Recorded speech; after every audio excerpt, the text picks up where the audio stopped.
It is 3 in the morning, and the world outside is steeped in a profound silence.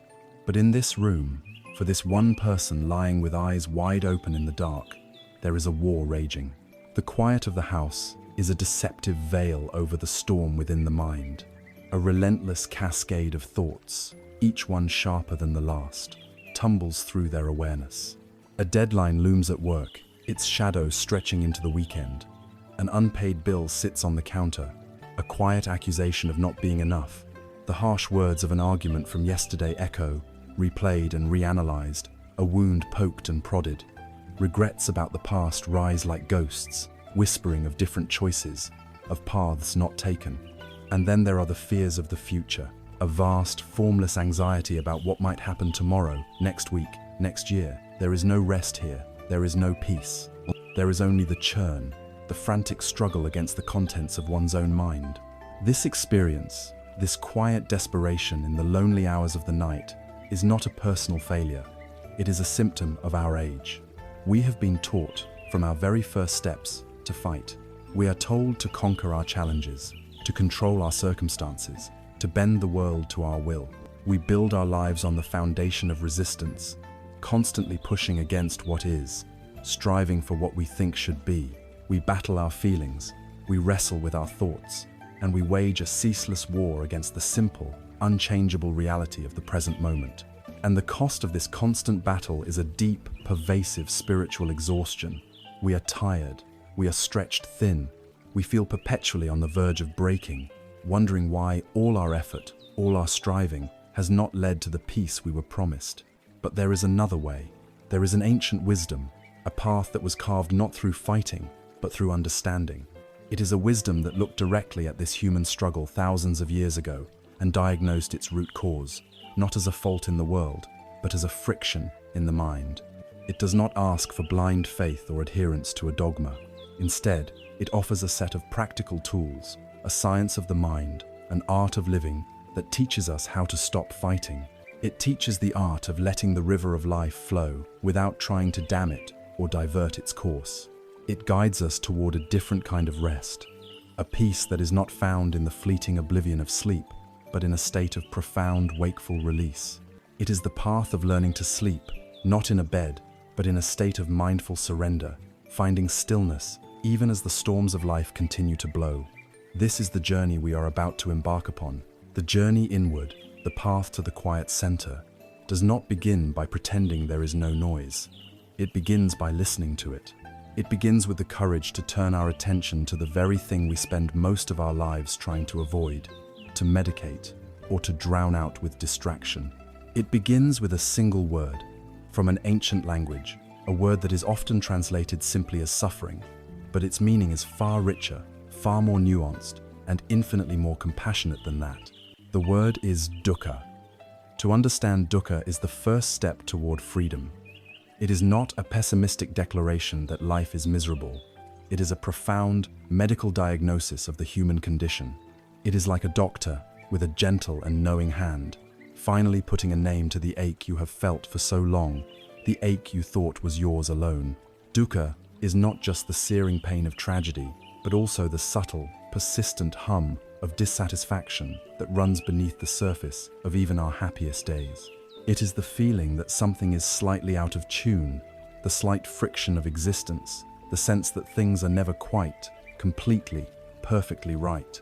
To name it, to acknowledge it, is not to surrender to despair, it is to finally open our eyes. This is the first noble truth, the starting point of a journey not into darkness, but into a clear and honest light. The most familiar face of dukkha is the one we all recognize instantly. It is called dukkha, the suffering of pain.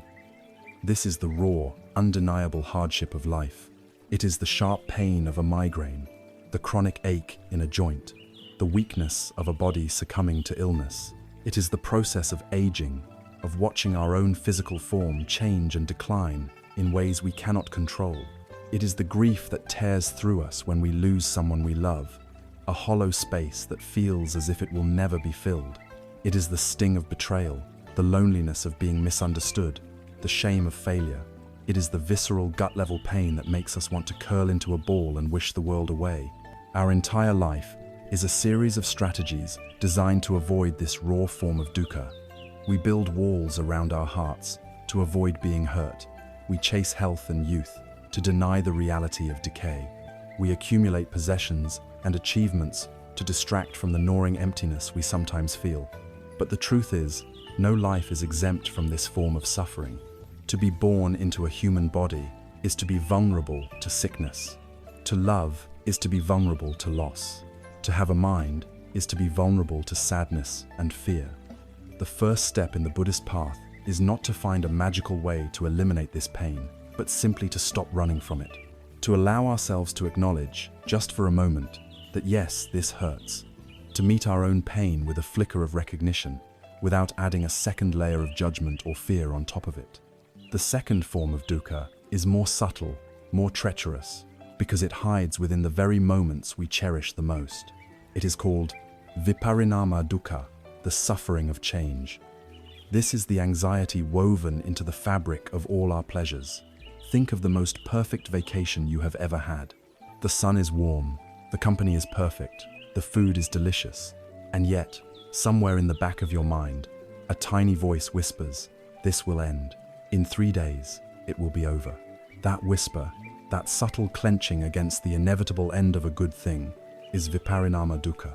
It is the sadness that tinges a beautiful sunset as it fades into darkness. It is the joy of holding a newborn baby, mixed with the poignant awareness that this tiny, dependent being will grow and change, and one day leave. It is the thrill of a new love affair, which carries within it the seed of a potential heartbreak. It is the satisfaction of achieving a long-sought goal, a satisfaction that is so often fleeting, quickly replaced by a new desire, a new mountain to climb. We live in a world that is fundamentally impermanent, a world where everything is in constant flux, yet we try to build permanent castles of happiness on these shifting sands. We cling to pleasant moments, pleasant feelings, and pleasant situations, desperately trying to freeze them in time. And in this very act of clinging, we create suffering for ourselves. The more tightly we grasp, the more painful it is when life, as it always must, pries our fingers open. This form of dukkha explains why a life filled with success, pleasure, and good fortune can still feel so deeply unsatisfying and stressful. It is the suffering not of having too little, but of being unable to hold on to what we have. The third and most profound form of suffering is called sankhara dukkha. This is the suffering of conditioned existence itself. It is the background hum of anxiety that is present even when nothing is overtly wrong and no particular pleasure is ending. It is the fundamental, underlying stress of being a self in a complex, interdependent world. Imagine the constant, low-level effort required to keep a spinning top from falling. That is sankhara dukkha. It is the effort of maintaining our identity, of defending our opinions, of managing the endless stream of thoughts and perceptions that constitute our consciousness. It is the inherent unreliability of our existence. Our body needs the right temperature, the right food, the right amount of water. Our mind needs validation, security, and a sense of purpose. We are not solid, independent beings, but fragile constructions, dependent on 1,000 shifting conditions for our moment-to-moment well-being. This vulnerability, this basic precariousness, is sankhara dukkha. It is the quiet feeling of being unsafe that drives so much of our ambition and our fear. It is the deep, existential unease that we try to soothe with endless entertainment, constant business, and the accumulation of things. It is the final recognition that being a separate self, in a world of constant change, is an inherently stressful condition. There is a story that perfectly illustrates this compassionate diagnosis of life. A young woman named Kisa Gotami had a child whom she loved more than anything in the world. But one day, the child fell ill and died. Consumed by a grief so powerful it bordered on madness, she refused to accept his death.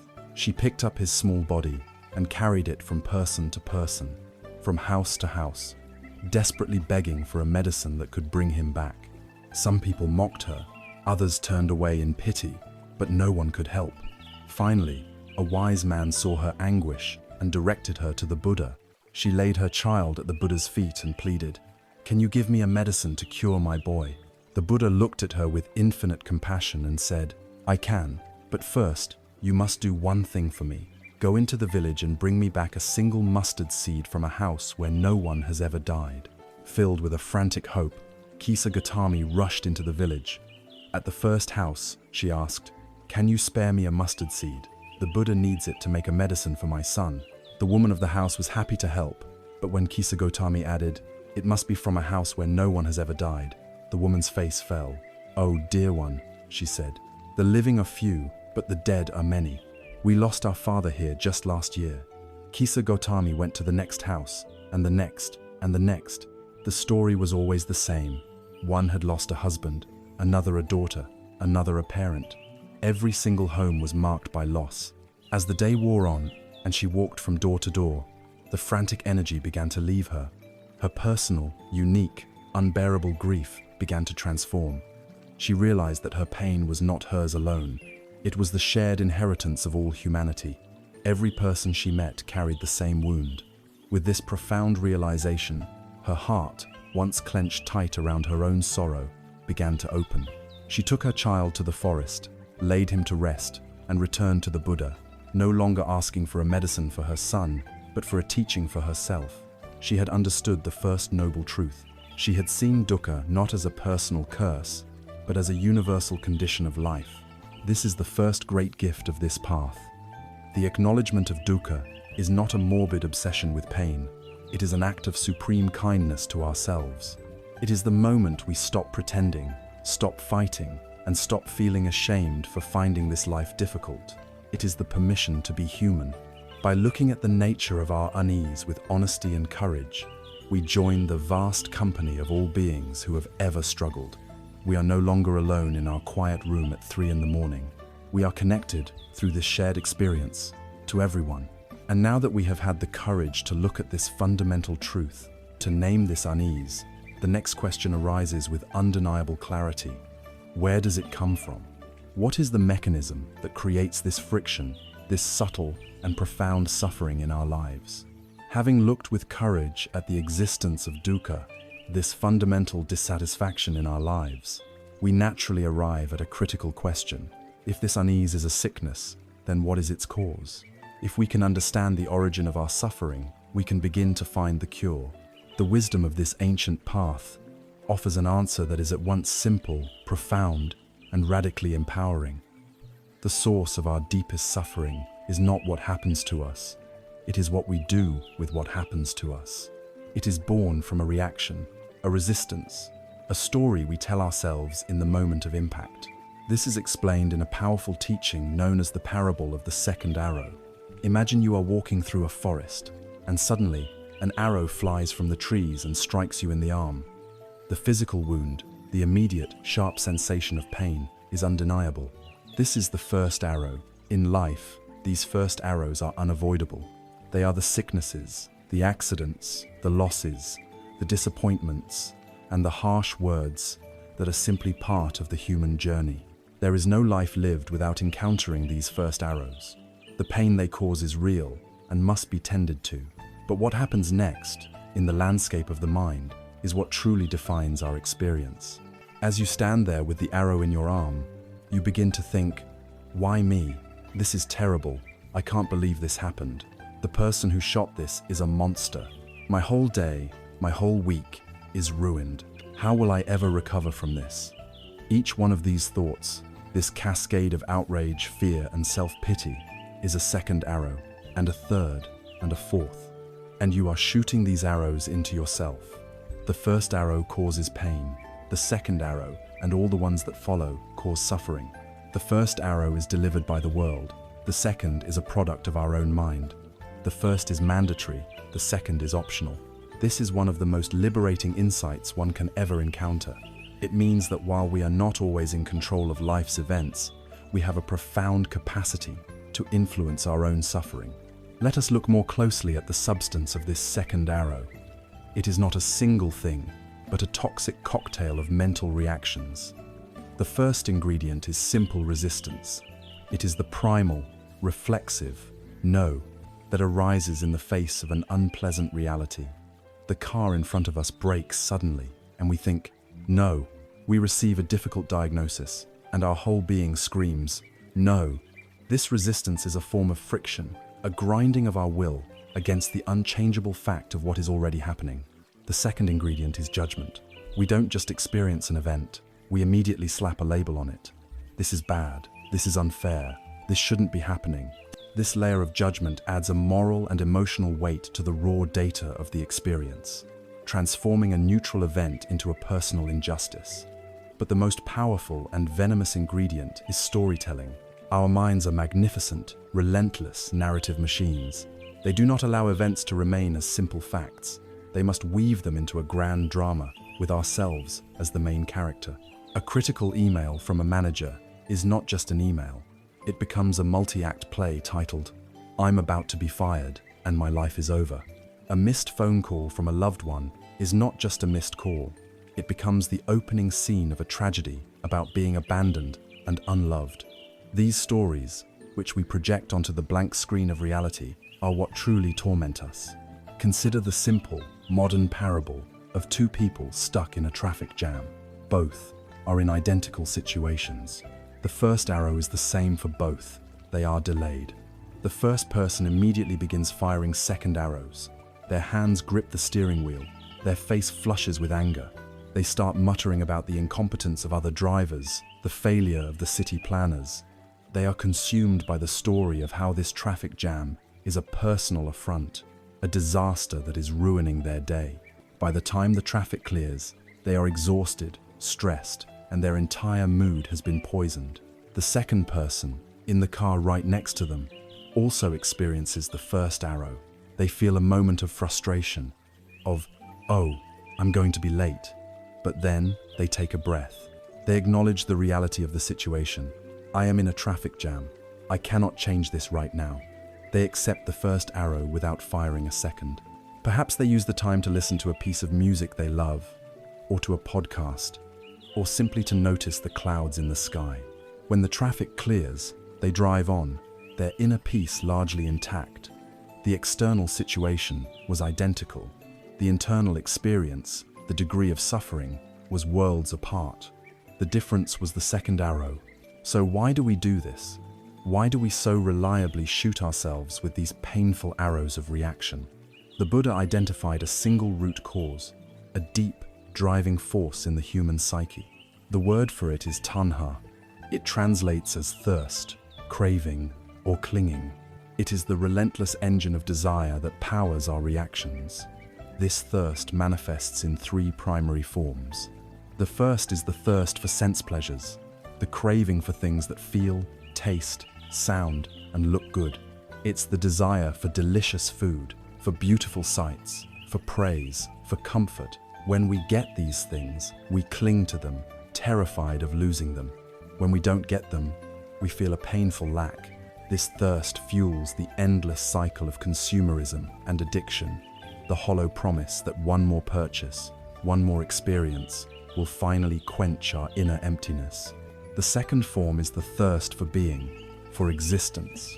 This is a deeper, more subtle craving. It is the desire to be someone. It is the clinging to our identity, our reputation, our sense of self. It is the powerful drive to become more, to be seen as successful, smart, or righteous. This thirst is the root of our ambition, but also our deepest anxieties. It fuels our fear of criticism because a negative comment feels like an attack on our very existence. It fuels our obsession with social media, our constant curation of a digital self, hoping for the validation of likes and shares to confirm that we are, in fact, real and worthy. We cling to our opinions, our beliefs, and our life story as if they were a solid fortress, when in reality, they are just thoughts. The third form is the flip side of the coin, the thirst for non-existence, for annihilation. This is aversion. It is the powerful, violent urge to get rid of anything unpleasant. It is the desire to destroy a feeling we don't like, to push away a person who irritates us, to annihilate a situation that causes us pain. This is the root of anger, hatred, jealousy, and fear.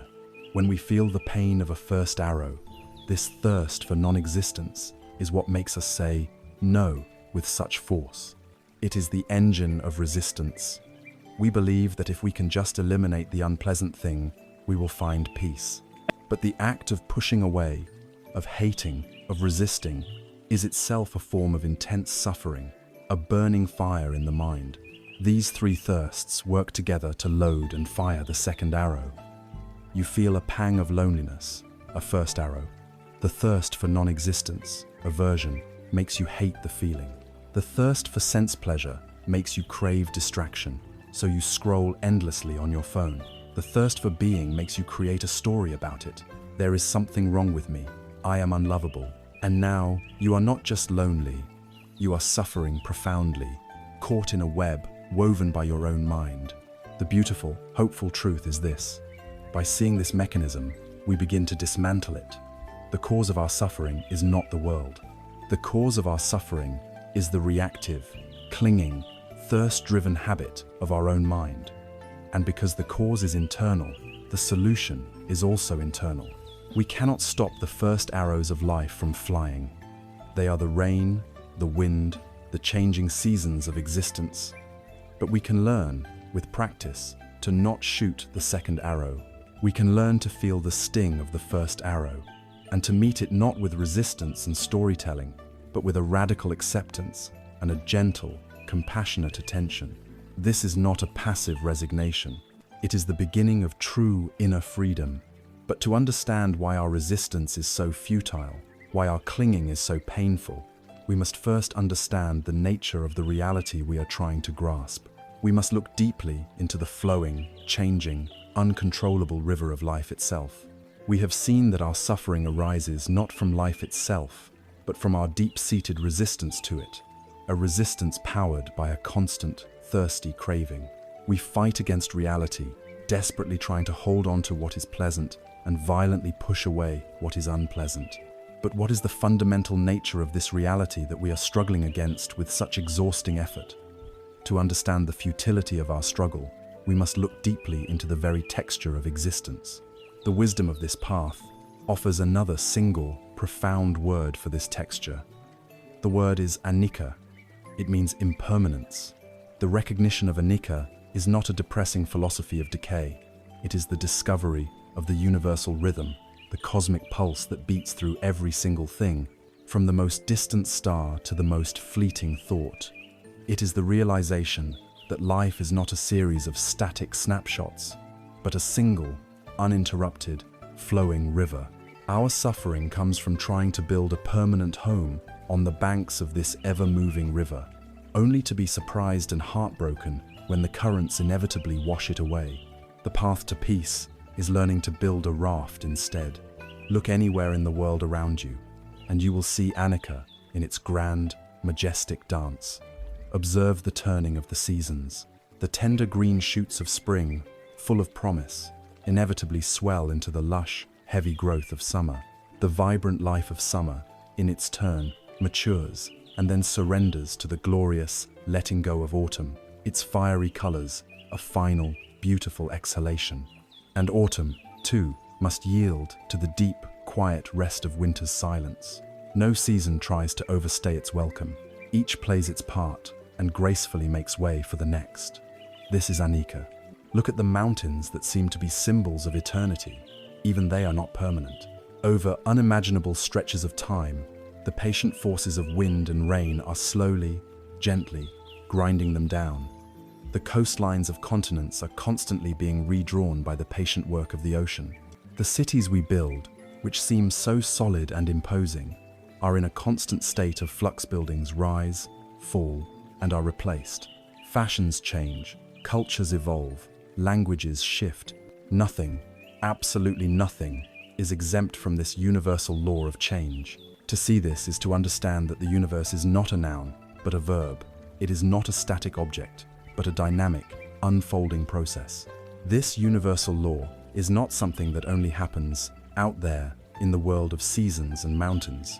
Its most intimate and powerful demonstration is happening right now, within your own being. Let us turn the lens of awareness inward. Consider your own body. It seems like a solid, continuous thing, this me that you inhabit, but it is a miracle of impermanence. Millions of your cells are dying and being born in this very moment. The air you just breathed in has become a part of you, and the air you are now breathing out is releasing a part of you back into the world. The food you ate yesterday is being transformed into the energy that allows you to read these words. Scientists estimate that over a period of about 7 years, nearly every atom in your body is replaced. You are, quite literally, not the same person you were 7 years ago. Your body is not a fixed entity. It is a flowing river of biological processes. Now, observe your emotions. Is there any emotion you have ever had that has lasted forever? Joy arrives, perhaps with a thrilling intensity, filling your entire being with light, but it does not stay. It crests like a wave and then gently subsides, leaving a quiet shoreline behind. Anger can flare up like a sudden fire, consuming all your attention with its heat and energy, but it too burns itself out. Sadness can feel like a heavy, permanent fog, but even the thickest fog eventually thins and allows the sun to break through. Our mistake, the source of so much turmoil, is that we treat our emotions as permanent residents when they are merely temporary visitors. When a pleasant feeling like joy arrives, we panic and cling to it, saying, "Don't leave." This clinging itself introduces a layer of anxiety that corrupts the purity of the joy. When an unpleasant feeling like fear or sadness arrives, we declare war on it, trying to evict it by force. This resistance only gives it more energy and power. The path of wisdom is to learn to be a gracious host to all our emotions, to greet them at the door, allow them their space, and trust that, like all visitors, they will eventually depart. And what of our thoughts? Here, the river of Anika becomes a rushing waterfall. Take just a moment, close your eyes, and try to watch your own mind. A memory of breakfast appears, unbidden. It is immediately replaced by a worry about an afternoon meeting. That thought is pushed aside by the first few notes of a song you heard this morning. Then a flicker of judgment about your inability to focus, followed by a mental image of a place you want to visit. On and on it goes, a relentless, chaotic, and completely uncontrollable cascade. Our minds produce thoughts in the same way our hearts beat. We do not will them into existence. They simply arise, linger for a moment in the space of our awareness, and dissolve. To identify with our thoughts, to believe that they constitute a stable me, is like trying to build an identity out of soap bubbles. The practice is not to stop the waterfall of thoughts that is impossible. The practice is to step out of the torrent, to sit on the bank, and to simply watch the endless flow without being swept away by it. There is a beautiful Zen story that captures the freedom found in this understanding. A wise master owned a teacup. It was an exquisite piece, delicate and finely crafted, and he cherished it. He would use it for his daily tea and often spoke of it to his students. One day, he held it up and said, "To me, this cup is already broken." The students were puzzled. The cup was clearly in perfect condition. The master continued, "I enjoy its beauty. I appreciate its usefulness for holding my tea, but I am always aware that its nature is to be fragile and that one day it will break. I live with the truth that it is already broken. Therefore, I am free to love it for what it is, right now, without the fear of losing it." For months, he continued to use the cup. Then one day, a student accidentally knocked it from a table, and it shattered into 100 tiny pieces on the floor. The students were horrified, expecting the master to be angry or upset. But he simply looked down at the fragments calmly and said, "Of course." There was no surprise, no grief, no drama. He had not been attached to an illusion of the cup's permanence. He was in relationship with the truth of the cup. This is the profound peace that Anika offers. When we truly, deeply internalize the truth of impermanence, the frantic, desperate clinging of our minds begins to soften. We learn to hold our joys and successes lightly, appreciating them while they are here, without panicking about their departure. We learn to meet our sorrows and failures with more grace, knowing that they too are transient clouds passing in a vast sky. We stop fighting the fundamental rhythm of life and learn to dance with it instead. The energy we once wasted in resistance is now freed up to simply live, and this leads us to a final, staggering question. We have seen that the world around us is in flux. We have seen that our body, our feelings, and our thoughts are all temporary visitors, all flowing components in this river of change. If everything I normally call me is impermanent, then who, Or what is the I that is watching it all go by? If all the furniture in the house is constantly changing, is there a permanent owner? We have followed the trail of our own experience, from the raw fact of our dissatisfaction to the inner mechanism of resistance that creates it, and finally to the universal law of impermanence that governs all of existence.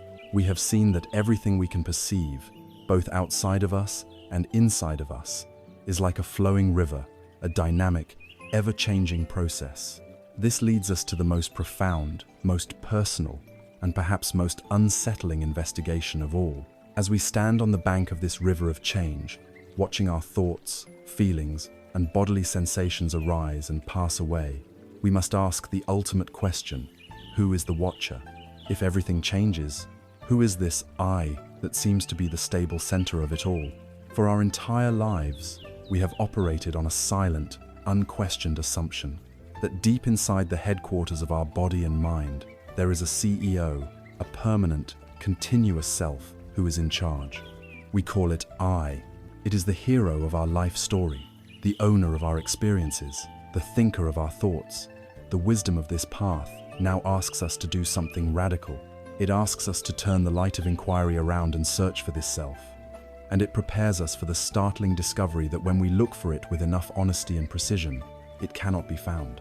This is the teaching of anatta, or not self. And far from being a terrifying annihilation, it is the doorway to the most profound liberation imaginable. This teaching does not say that you do not exist. You are clearly here, reading these words, breathing, thinking. Anatta says that you do not exist as a separate, solid, permanent entity. The self we believe in so strongly is not a thing, but a process. It's a convenient label we apply to a constantly shifting combination of components, much like weather is a label for the interplay of wind, temperature, and moisture. To make this clear, the Buddha analyzed the human experience into 5 categories, or aggregates. He invited us to look for the self in each one. First, there is the body, or form. Are you your body? We certainly act like it, spending so much time and energy grooming, feeding, and defending it. But as we've seen, the body is a river of impermanence. It is aging and changing in this very moment. If you were to lose a limb in an accident, would you be any less you? Of course not. The body is a precious vehicle, but it is not the driver. It is a temporary house, not its permanent resident. So, the self is not the body. Second, there are our feelings, or sensations, both pleasant and unpleasant. Are you your feelings? When joy arises, you say, I am happy. When sadness arises, you say, I am sad. But if you were truly your sadness, where would you go when happiness appears? Feelings are like clouds passing through the vast sky of awareness. They are temporary weather patterns, not the sky itself. They are events that happen to you, not what you are. So, the self is not our feelings. Third, there are our perceptions. This is the mental function that recognizes and labels things. Blue, soft, tree, car, threat, opportunity. It's the process of making sense of the raw data from our senses. But are you your perceptions? These are learned processes, conditioned by our culture, our language, and our past experiences. They are not a stable, essential core. So, the self is not our perceptions. Fourth, and this is the one we cling to most tightly, are our mental formations. This category includes all our thoughts, beliefs, opinions, memories, habits, and intentions. This is the very heart of what we consider our personality. I am a kind person. I am an anxious person. I believe in justice. I am a fan of this sports team. But are you these things? Have your opinions not changed over time? Have you not developed new habits and let go of old ones? These mental formations are just patterns of energy, neural pathways strengthened by repetition. They are not a solid, unchanging essence. They are activities of the mind, not the mind's owner. So, the self is not our mental formations. Finally, there is consciousness itself, the raw faculty of awareness that illuminates all the other aggregates. It is the light that allows us to see, hear, feel, and think. Surely, this must be the self, but when we look closely, we see that consciousness is also not a single, continuous thing. It arises in dependence on conditions. Eye consciousness arises when an eye meets a form. Ear consciousness arises when an ear meets a sound. It flickers in and out of existence, moment by moment, latching onto one object and then the next. It is not a monolithic spotlight, but an endless series of tiny, dependent sparks. So, the self is not even consciousness. When we conduct this investigation, we are left with a startling conclusion. We have looked in every part of the house, and the owner is not home. To make this less abstract, there is a famous dialogue between a Buddhist sage named Nagasena and the Greco-Bactrian king Melinda. The king, a sharp and inquisitive man, sought to test Nagasena's wisdom. He asked, "What is your name, venerable sir?" The sage replied, "I am known as Nagasena, your majesty, but this is only a designation, a convenient name. There is no permanent person to be found here." The king was incredulous. "If there is no person," he challenged, "then who is it that I see before me? Who wears these robes? Who eats the food you are given?" Nagasena, unperturbed, responded with a question of his own. "Your Majesty, you said you arrived here in a chariot. Please, tell me, what is a chariot? Is the axle the chariot?" "No, venerable sir," the king replied. "Then are the wheels the chariot, or the frame, or the reins, or the yoke?" To each question, the king answered, "Number." "Then," Nagasena pressed, "is the chariot something other than these parts combined?" Again, the king had to say no. With a gentle smile, Nagasena delivered the final point. "You see, your majesty, chariot is simply a name, a convenient label we give to the assembly of these parts. When they are all present and arranged in the correct way, we speak of a chariot. But in an ultimate sense, no separate, independent chariot entity can be found. It is exactly the same with Nagasena. It is the label we give to the temporary coming together of the body, feelings, perceptions, mental formations, and consciousness. They are all here, functioning together, but there is no permanent, unchanging Nagasena hiding inside them. At first, this idea may feel frightening, like the ground is being pulled out from under us. But if we stay with it, we begin to see that it is the most liberating news in the world. Think of the enormous lifelong effort we put into defending our ego, this imaginary self. We feel personally attacked when someone criticizes our opinions, because we believe, "I am my opinions." We feel deep shame when we fail, because we believe, "I am a failure." We are consumed with worry about what others think of us, because we need their approval to feel that our self is valid and secure. We spend our lives polishing and defending a statue that was never there to begin with. It is an utterly exhausting task. Anatta, the wisdom of not self, is the permission to put down this terrible burden. When you realize there is no fixed self to defend, criticism becomes just information. Failure becomes just an event, a lesson learned, not a final verdict on your being. The desperate need for approval softens, because you are no longer trying to validate a fiction. The river of life continues to flow, but the terrified little person trying to control it from a fragile boat can finally relax and just enjoy the ride. This is not the death of you, it is the death of a prison. It allows for a profound lightness of being, a flexibility and spontaneity that was impossible when we were so busy being somebody. Oh, we have now traveled through a series of profound and challenging truths. The deep dissatisfaction inherent in our conditioned existence, its origin in our clinging mind, the relentlessly impermanent nature of reality, and now the empty, process-like nature of the self we hold so dear. These are not ideas to be simply collected and stored in the intellect. They are pointers to a lived reality. They are a map, but a map is useless if you do not begin to walk the territory yourself. So where do we start? How do we ground this vast, cosmic perspective in our actual, moment-to-moment life? We begin with the most simple, humble, and readily available tool we possess. We begin with the anchor that can hold us steady in the midst of this flowing, selfless river. We begin with the breath. We have journeyed deep into the philosophical heart of this ancient path. We have examined the nature of our discontent, dukkha. We have traced its source to the clinging and aversion of our own minds, tanha. We have contemplated the universal law of impermanence, anicca, and we have undertaken the radical investigation of the self, discovering not a solid entity, but an empty, flowing process, anatta. These are profound, powerful truths, but if they remain only as ideas, as intellectual concepts, they can leave us feeling unmoored, adrift in a sea of abstraction. A map is of little use if we don't know where we are standing, and a philosophical insight offers little comfort if we cannot bring it into the fabric of our lived experience. The path to freedom is not just about understanding, it is about training. We must find a way to bring the mind home from its ceaseless travels and anchor it in the reality of the present moment. To do this, we must first appreciate the nature of the mind we are working with. The sages of this tradition have a wonderfully vivid image for the untrained mind. They call it the monkey mind. Imagine a wild monkey, drunk on fermented fruit, that has also just been stung by a scorpion. Now imagine it swinging frantically through the branches of a vast forest.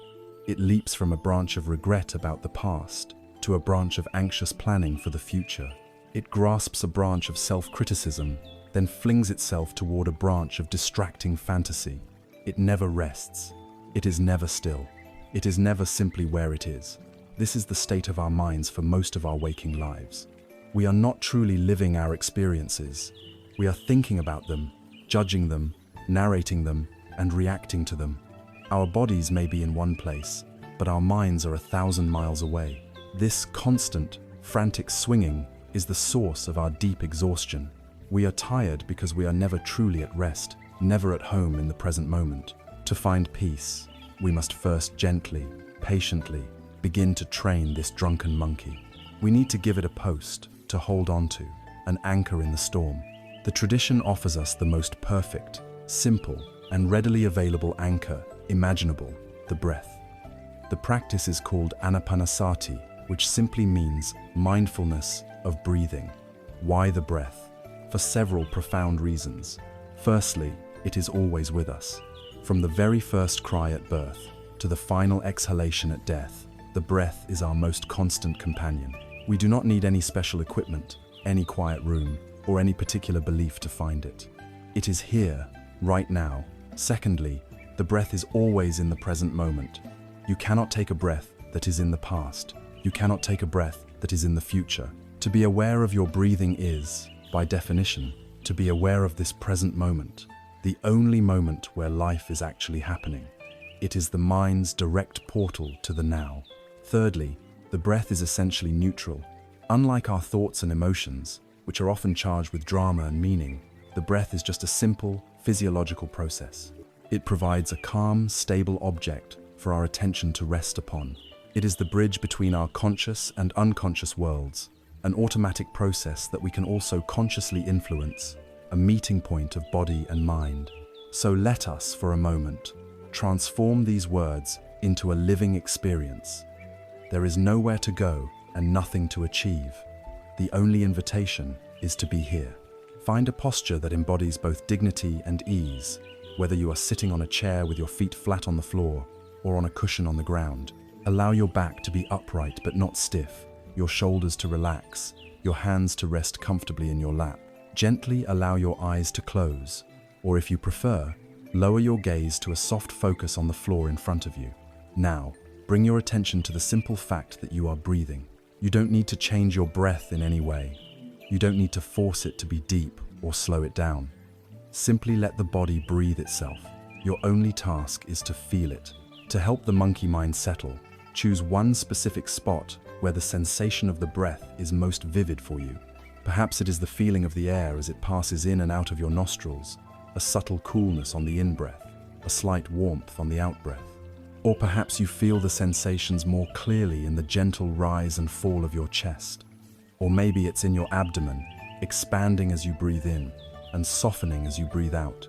Choose just one of these spots to be your home base, your anchor point.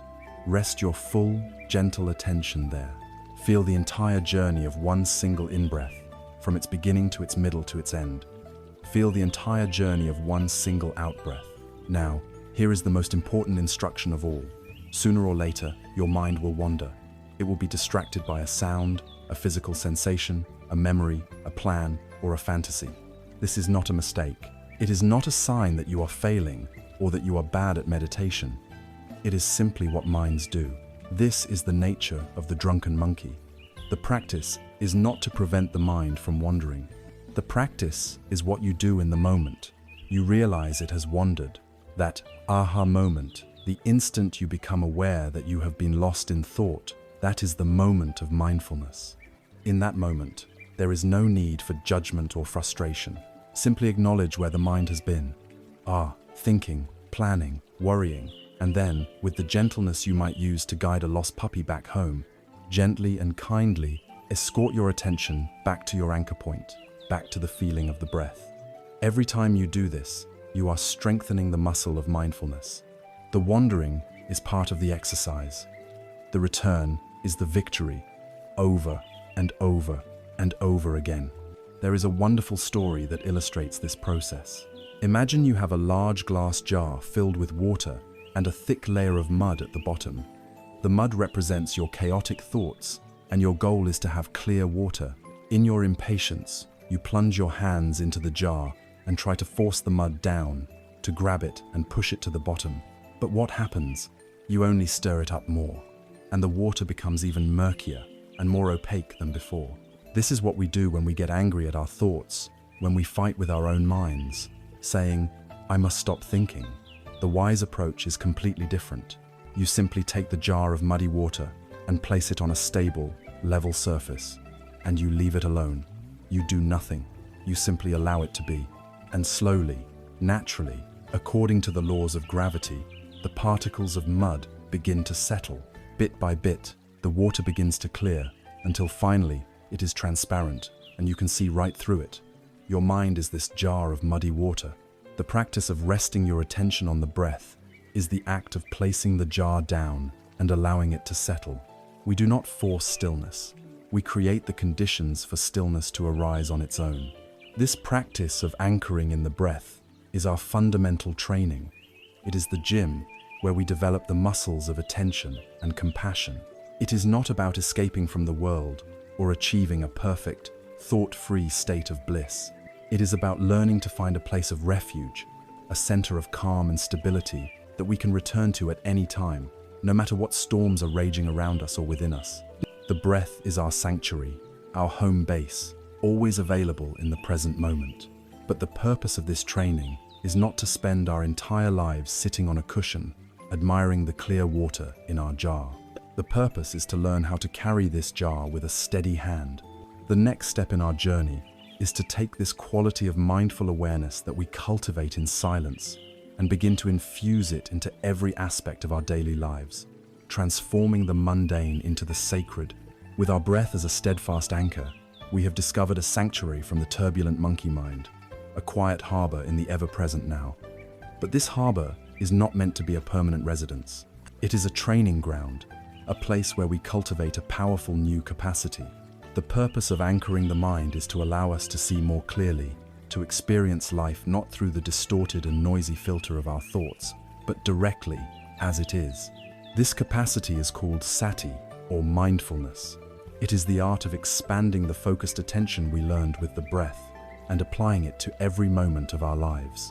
Mindfulness is far more than just paying attention. It is a particular quality of attention. It can be defined as non-judgmental awareness of the present moment. Let's break that down, because these two components are the twin pillars of the entire practice. First, there is awareness. This is the simple act of noticing, of registering what is happening both internally and externally. It is noticing the sounds in the room, the feeling of the chair beneath you, the traffic outside, the subtle emotion of boredom or curiosity arising within you. It is to switch off the autopilot and turn on the lights.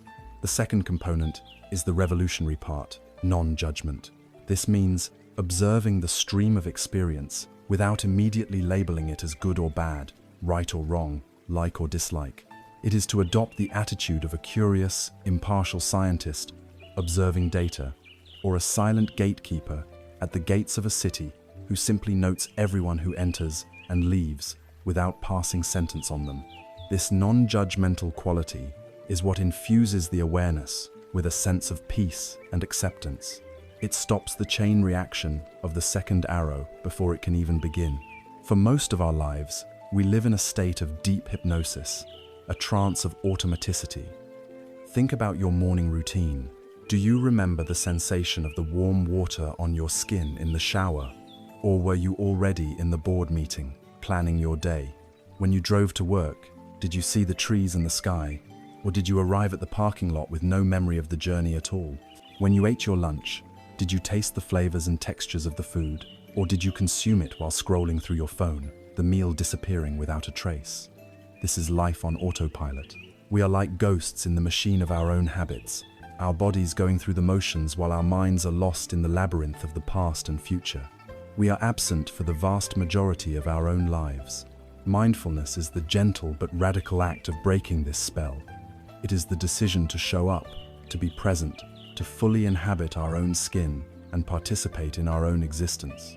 It is the choice to trade the second-hand, narrated life of the mind for the vibrant, high-definition, sensory life of the present moment. How do we begin to practice this in the midst of a busy life? We don't need to find more time. We just need to bring a new quality of attention to the time we already have.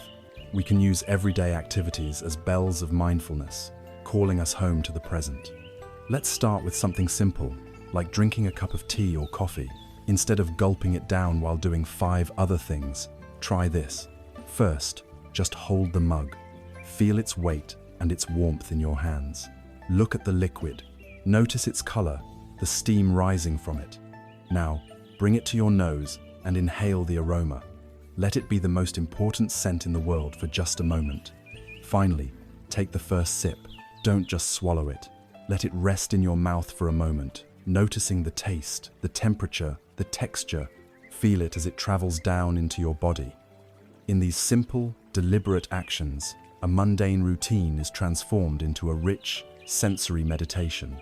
Or consider the act of walking. We spend so much time walking, but usually our mind is miles ahead at our destination.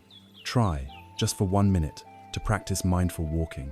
Whether you are walking to your car or just down a hallway at work, bring your attention to your body.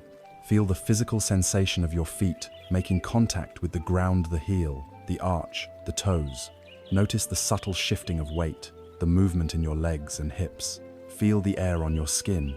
Notice the sights and sounds around you without needing to name them or judge them. You are not trying to get anywhere. You are simply arriving, over and over again, with every single step. Perhaps the most powerful practice for relationships is mindful listening. So often in conversations, we are not truly listening. We are hearing words while our mind is busy formulating our response, preparing our argument, or judging what the other person is saying. Mindful listening is the generous gift of your full presence. It means quieting your own inner chatter and offering an open, receptive space for the other person. You listen not just to their words, but to the feeling behind the words, their tone of voice, their body language. You listen to understand, not to reply. To be truly heard by another person is a rare and profound experience, and it is a gift that mindfulness allows us to give freely. This practice of being present and letting go of our mental baggage is beautifully illustrated in a Zen story about 2 monks. An old master and his young novice were traveling together and came to a wide, rushing river. A beautiful young woman stood at the bank, hesitating, afraid to cross. Without a word, the old master strode over to her, lifted her onto his back, waded across the turbulent river, and gently set her down on the other side. He then continued his journey. The young novice followed, his mind in turmoil. He was shocked and resentful. Their monastic vows strictly forbade them from touching a woman. How could his master have done such a thing? For hours, they walked in silence, but the young monk's anger and confusion grew with every step. He replayed the scene over and over in his mind. Finally, unable to bear it any longer, he burst out, "Master, how could you do that? How could you break your sacred vows and carry that woman across the river?" The old master looked at him, his eyes full of compassion, and replied softly, "I left that woman on the riverbank hours ago. Are you still carrying her?" The old master was fully present in the act of compassion. He saw a need, he acted, and when the act was complete, he let it go entirely. The young novice, however, was not present. He was trapped in the prison of his thoughts, his rules, and his judgments. He was still carrying the heavy burden of a mental event long after it was over.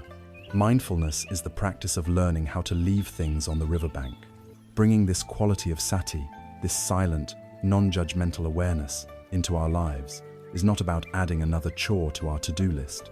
It is about fundamentally changing the texture of our existence. It allows us to taste our food, to see the sky, to hear our loved ones, and to feel our own lives as they unfold. It injects a sense of richness, wonder, and even sacredness into the most ordinary moments.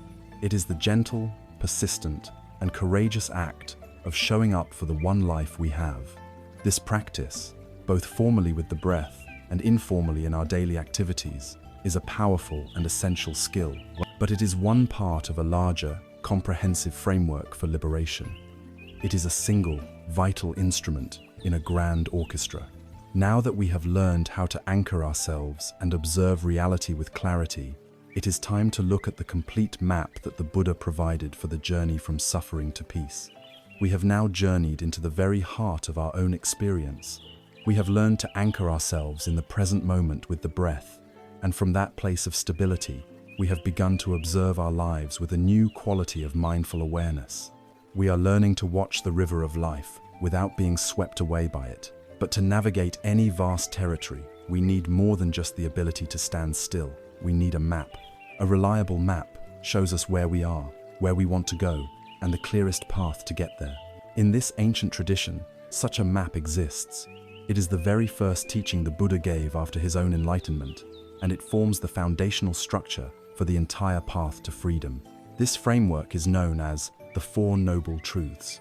It is essential to understand what is meant by truth here. These are not articles of faith to be blindly believed, nor are they commandments handed down from on high. They are presented in the spirit of a scientific discovery, four profound observations about the nature of our existence that each of us can investigate and verify for ourselves. The Buddha did not present himself as a god to be worshipped, but as a physician for the mind, a great physician who had discovered both the diagnosis and the cure for the universal ailment of human dissatisfaction. Any good doctor, when faced with a patient, follows a clear and logical four-step process. First, they diagnose the illness, identifying the symptoms and naming the problem. Second, they determine the cause of the illness, looking for its origin. Third, they establish a prognosis, confirming whether a cure is possible. And finally, if a cure is possible, they prescribe a specific course of treatment to bring about recovery. The Four Noble Truths follow this exact, pragmatic, and compassionate medical model. They are a diagnosis, etiology, prognosis, and prescription for the human heart. The first noble truth is the diagnosis. There is suffering. The Pali word, as we have seen, is dukkha. This is the physician's honest and direct assessment of the situation. It is the courage to look at life squarely and acknowledge its inherent challenges. This isn't a pessimistic statement. It is a realistic one. It acknowledges the obvious suffering of pain, the sickness, loss, and heartbreak that no life can avoid. It also points to the more subtle suffering of change, the anxiety that comes from knowing that all our happy moments must end, that everything we love will one day be gone. And most profoundly, it points to the pervasive background hum of dissatisfaction that comes from our conditioned existence, the feeling that something is always missing, that we are never quite complete. A great doctor does not begin by telling a patient, "Everything is fine." They begin by saying, "I see that you are in pain. Let us name it, and let us understand it." The first noble truth is this compassionate act of naming. It gives us permission to stop pretending, to stop spiritually bypassing our own pain, and to finally admit the truth of our own condition. It is the essential first step. The second noble truth is the determination of the cause. There is an origin of suffering. Once the illness has been diagnosed, the physician searches for its cause. Is it a virus, a bacterium, a genetic condition? In the case of dukkha, the Buddha declared that the cause is not a mystery, nor is it a punishment from an external force. The cause is identifiable, and it is located within our own minds. The origin of our suffering is tanha thirst, craving, clinging. It is the relentless inner engine that is never satisfied. It is the craving for pleasant experiences to continue, the aversion to unpleasant experiences, demanding they go away, and the deep, deluded clinging to a solid, permanent sense of self. This is incredibly empowering news. If the cause of our suffering were other people, or the economy, or fate, we would be helpless victims, forever at the mercy of outside forces. But because the cause is an internal habit of mind, a pattern of clinging and resisting it means we have agency. The source of the problem is not in the world, it is in our relationship to the world. And because it is within us, we can work with it. We can change this habit. We can heal ourselves. The diagnosis is not terminal. The third noble truth is the prognosis. There is a cessation of suffering. This is the truth of radiant hope. After diagnosing the illness and identifying its cause, the good physician delivers the life-changing news. This condition is treatable. A full recovery is possible. You do not have to live this way forever. The cessation of suffering is called nirodha, and its ultimate state is known as nirvana. This word has been surrounded by much mystery and misunderstanding. Nirvana is not a magical, heavenly place we go to after we die. Its literal meaning is to extinguish or to blow out. What is extinguished? The fires of greed, hatred, and delusion. The very flames of tanha that cause all the suffering are blown out. What remains is not a blank emptiness, but a state of profound peace, unshakable freedom, and luminous clarity. It is the natural state of the mind when it is no longer afflicted by the fever of craving. And most importantly, it is a state that can be realized in this very life, in this very body. The Buddha was not describing a distant dream. He was describing his own lived experience and the potential that exists within every single one of us. The fourth noble truth is the prescription. There is a path leading to the cessation of suffering. A good doctor does not simply tell a patient, "You can be cured," and then send them on their way. They provide a clear, detailed, and practical course of treatment. This is the magga, the path. This is the how-to of the entire system, having shown us that our dissatisfaction is real, that it has a cause, and that its cause can be eliminated. The Buddha then lays out the comprehensive, step-by-step program for achieving that elimination. This prescription is known as the Noble Eightfold Path. It is not a set of linear steps to be completed in order, but rather 8 interconnected aspects of a single, holistic way of living. It is a design for life that encompasses our view of the world, our intentions, our ethics in speech and action, our livelihood, and the way we train our minds. It is the practical embodiment of the cure, a guide for how to live a life of wisdom, integrity, and peace. These 4 noble truths, taken together, form the complete blueprint for liberation. They are not pessimistic. On the contrary, they are perhaps the most profoundly optimistic teaching one can encounter. They tell us that our suffering is not a random, meaningless tragedy. They tell us that we are not fundamentally flawed or broken. They tell us that the power to heal lies not in some external savior or divine intervention, but within the compass of our own hearts and minds. We have been diagnosed, the cause has been found, a cure has been promised, and a prescription has been written. We now hold the map in our hands. Our next task is to begin to walk the path it lays out before us. We have arrived at the heart of the Buddha's practical instructions for ending suffering.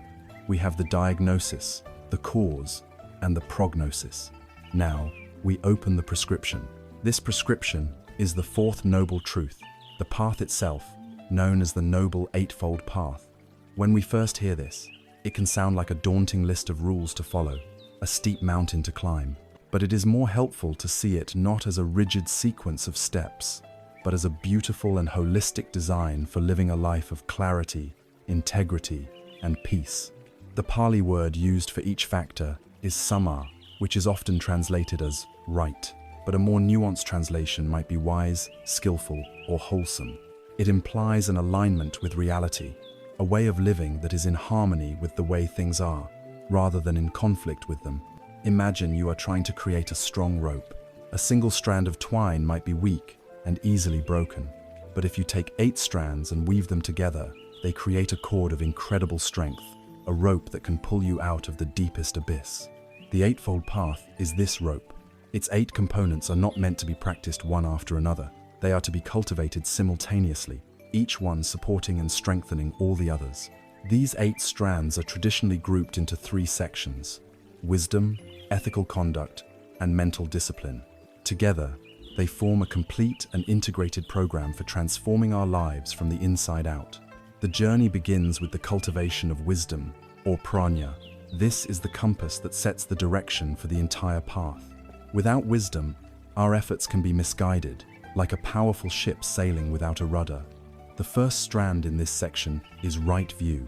This is the foundation of everything else. It means seeing the world and ourselves clearly through the lens of the truths we have been exploring. It is the deep, experiential understanding of dukkha, its cause in our clinging, the impermanent nature of all things, and the selfless, process-like nature of our own being.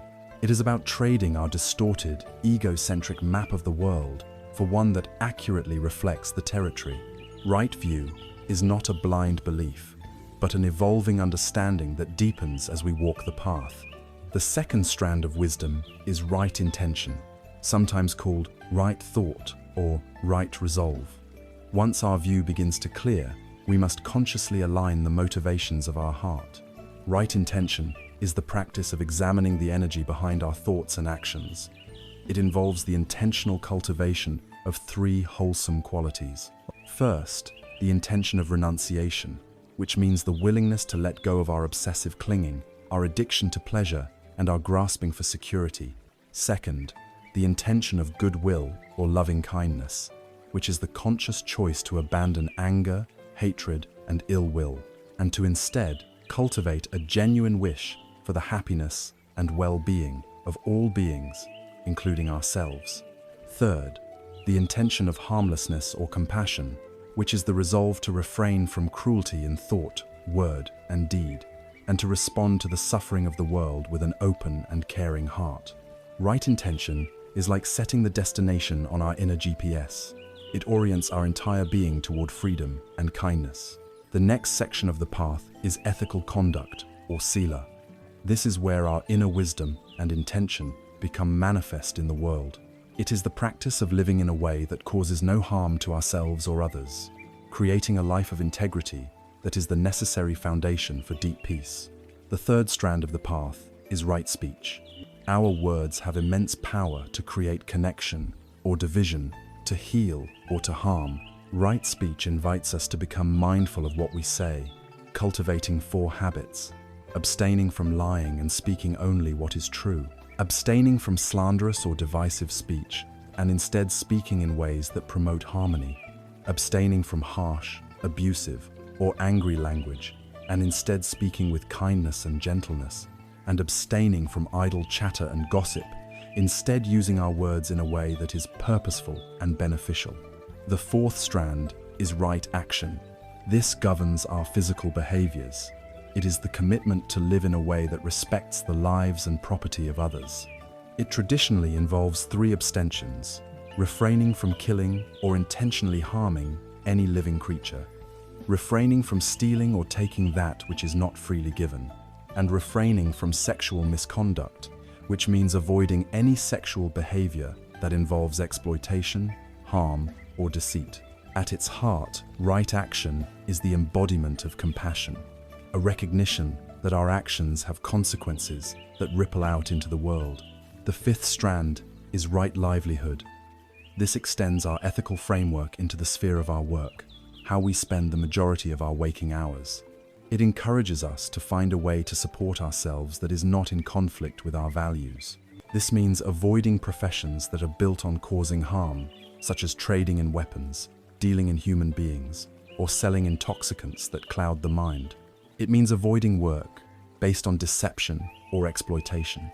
Right livelihood encourages us to find work that is, at a minimum, not harmful, and at its best, is of genuine service to others.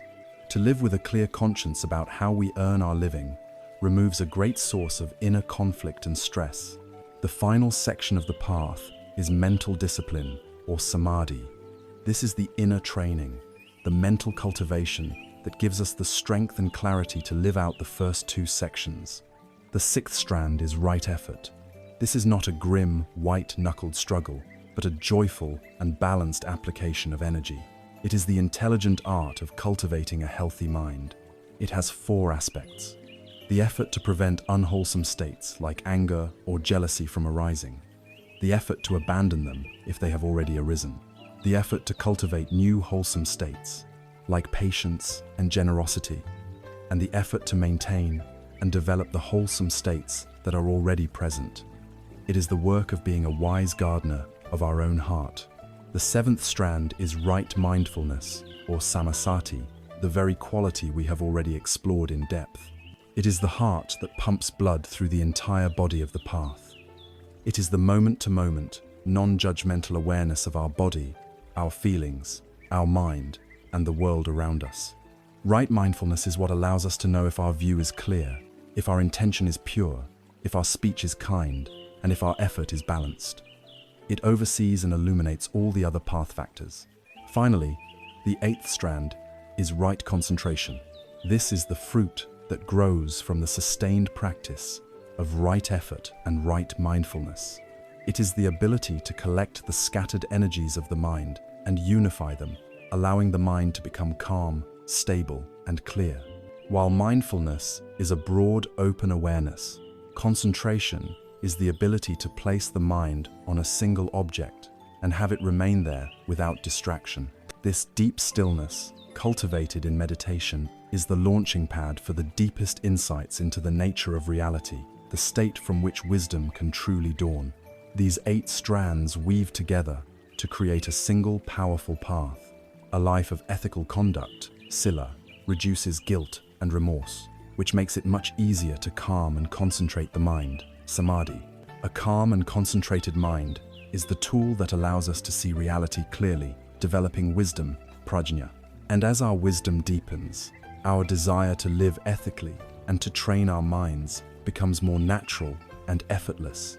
It is a beautiful, self-reinforcing spiral leading upward to freedom. This is not a grim list of obligations, but a brilliant design for a life of coherence, beauty, and peace. This entire path is guided by a profound understanding of cause and effect. Our actions, guided by our views and intentions, create our reality. To walk this path skillfully, we must look more deeply at this universal law of action and consequence, a law often misunderstood and shrouded in mystery, the law of karma. We have now walked through the structure of the Noble Eightfold Path, the comprehensive design for a life of wisdom, ethics, and mental discipline. This entire path operates on a fundamental principle of the universe, a law as impersonal and consistent as gravity, yet often deeply misunderstood. This law is known by the Sanskrit word karma, or kama, in the original Pali. In the popular imagination, karma has been turned into a kind of cosmic boomerang, a system of divine reward and punishment, often used with a sense of fatalism or impending doom. We hear phrases like, karma is a bitch, or we see a video of someone tripping after cutting in line and call it instant karma. But this simplistic view misses the profound, empowering, and deeply practical wisdom of the original teaching. To understand karma correctly is to move from being a passive victim of fate to becoming the conscious creator of your own life. The literal meaning of the word karma is simply action. It is the law of action and its consequence. It is not a system of justice meted out by an external judge, but an inherent property of the universe. Every intentional action we perform creates a corresponding result. A helpful analogy is to think of physics.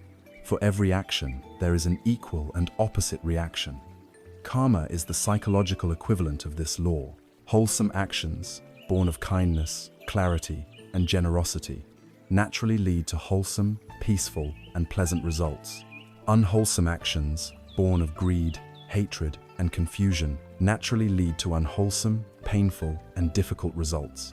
It is that simple, that direct. The most crucial point in understanding karma, the key that unlocks its entire meaning, lies in one of the Buddha's most famous declarations. It is intention, monks, that I call karma. Having intended, one acts through body, speech, and mind. This is a revolutionary statement. The karmic weight of an action is determined not by the external act itself, but by the inner motivation, the intention, or satana, behind it. Imagine you are walking in a field and you accidentally step on an ant, killing it. There was a physical action and a result. Now imagine you see an ant and, out of a flicker of irritation, you intentionally move your foot to crush it. The external action is identical, but the internal intention is worlds apart. The first event carries almost no karmic weight. It was an accident. The second event, born from an intention of aversion and harm, plants a definite unwholesome seed in the mind. Consider the act of giving money to a person in need. If the intention is one of pure compassion, a genuine wish to alleviate their suffering, the act is powerfully wholesome. If the intention is to be seen by others as generous, to boost one's own ego, or to create a sense of obligation, the physical act is the same, but the karmic fruit is entirely different. It is colored by the clinging and self-interest of the intention. This places the entire practice right here, in our own hearts and minds. The world may judge us by our actions, but reality weighs us by our intentions. So how do we relate to our past, present, and future? A beautiful and practical way to understand this is through the metaphor of a farmer. Our present moment is the field. The condition of this field, whether it is fertile and well-watered or rocky, and dryas, the result of all the seeds we have planted in the past, through all our previous actions. This is how we understand our past karma. It is not a sentence, but a starting point. We are the heirs of our karma. This explains why we are born into different circumstances, with different temperaments and tendencies. We are not blank slates. We arrive in this life with a field that has already been cultivated by countless previous actions. We cannot change the soil we have inherited today, but here is where our freedom lies. In this present moment, we are the farmer, standing in our field, holding a bag of seeds. This is our present karma. Right now, with every single intentional thought, word, and deed, we are choosing which seeds to plant. Do we sow seeds of anger, resentment, and greed? Or do we choose to sow seeds of patience, forgiveness, and kindness? This choice is ours, and ours alone, in every single moment. The future is the harvest. The seeds we plant today will ripen when the conditions are right. Some seeds, like a quick word of anger, may sprout almost immediately in the form of a painful argument. Other seeds may lie dormant for a long time, waiting for the right causes and conditions to bear fruit. But the law is unwavering. If we sow good seeds, we will reap a good harvest. If we sow harmful seeds, we will reap a harvest of suffering. This metaphor completely dismantles the idea of karma as fate. We are not prisoners of our past. We are gardeners of our future. We sow these seeds through three main doors of action: the body, speech, and the mind. Karma of the body refers to our physical actions, which are governed by the principle of right action. These are the most visible of our actions, like offering a helping hand or striking a blow. Karma of speech refers to the words we use, which are guided by right speech. A kind and truthful word plants a wholesome seed, while a harsh or deceptive word plants an unwholesome one. But the Buddha taught that the most powerful, the most fundamental, and the most important door of action is the mind itself. Mind karma is the intention before it even manifests as word or deed. It is the silent thought of ill will towards someone. It is the secret wish for another's success. It is the quiet judgment, the flicker of greed, the moment of compassion. These silent intentions are the very root of all other actions. An act of generosity does not begin when the hand opens. It begins with the thought of giving. An act of violence does not begin with the fist. It begins with the thought of anger. This is why the training of the mind, the cultivation of right effort, right mindfulness, and right concentration is so central to this path. By learning to watch our minds, we can catch unwholesome intentions at the root before they blossom into harmful words or actions. Understanding karma in this way transforms our entire orientation to life. It replaces any sense of helplessness or victimhood with a profound sense of radical responsibility. Our happiness and suffering are not random. They are the results of our own actions. Every moment becomes a precious opportunity to steer our lives in a more wholesome direction. This understanding also cultivates a deep and authentic compassion. When we see someone acting in a harmful way, our reaction can shift from anger and judgment to a kind of sadness, a recognition that this person, through their own confusion, is planting the seeds for their own future pain. This doesn't mean we condone their actions, but it changes our inner response from hatred to a wish that they might find wisdom. It shows us that our well-being is not separate from the well-being of others. Every action we take sends ripples out into the world, affecting everyone we touch. Living with an awareness of karma is living with the deep, unshakable knowledge that our choices matter. And if our choices matter, if we are indeed the gardeners of our own destiny, then the most important question becomes, what are the most powerful, life-giving, and beautiful seeds we can possibly sow? The path forward begins with the conscious cultivation of the most fundamental, positive quality of the human heart. We have now arrived at a pivotal turn in our journey. Having understood the law of karma that our intentional actions shape our world, we move from a passive understanding of the rules to the active, joyful art of playing the game with skill.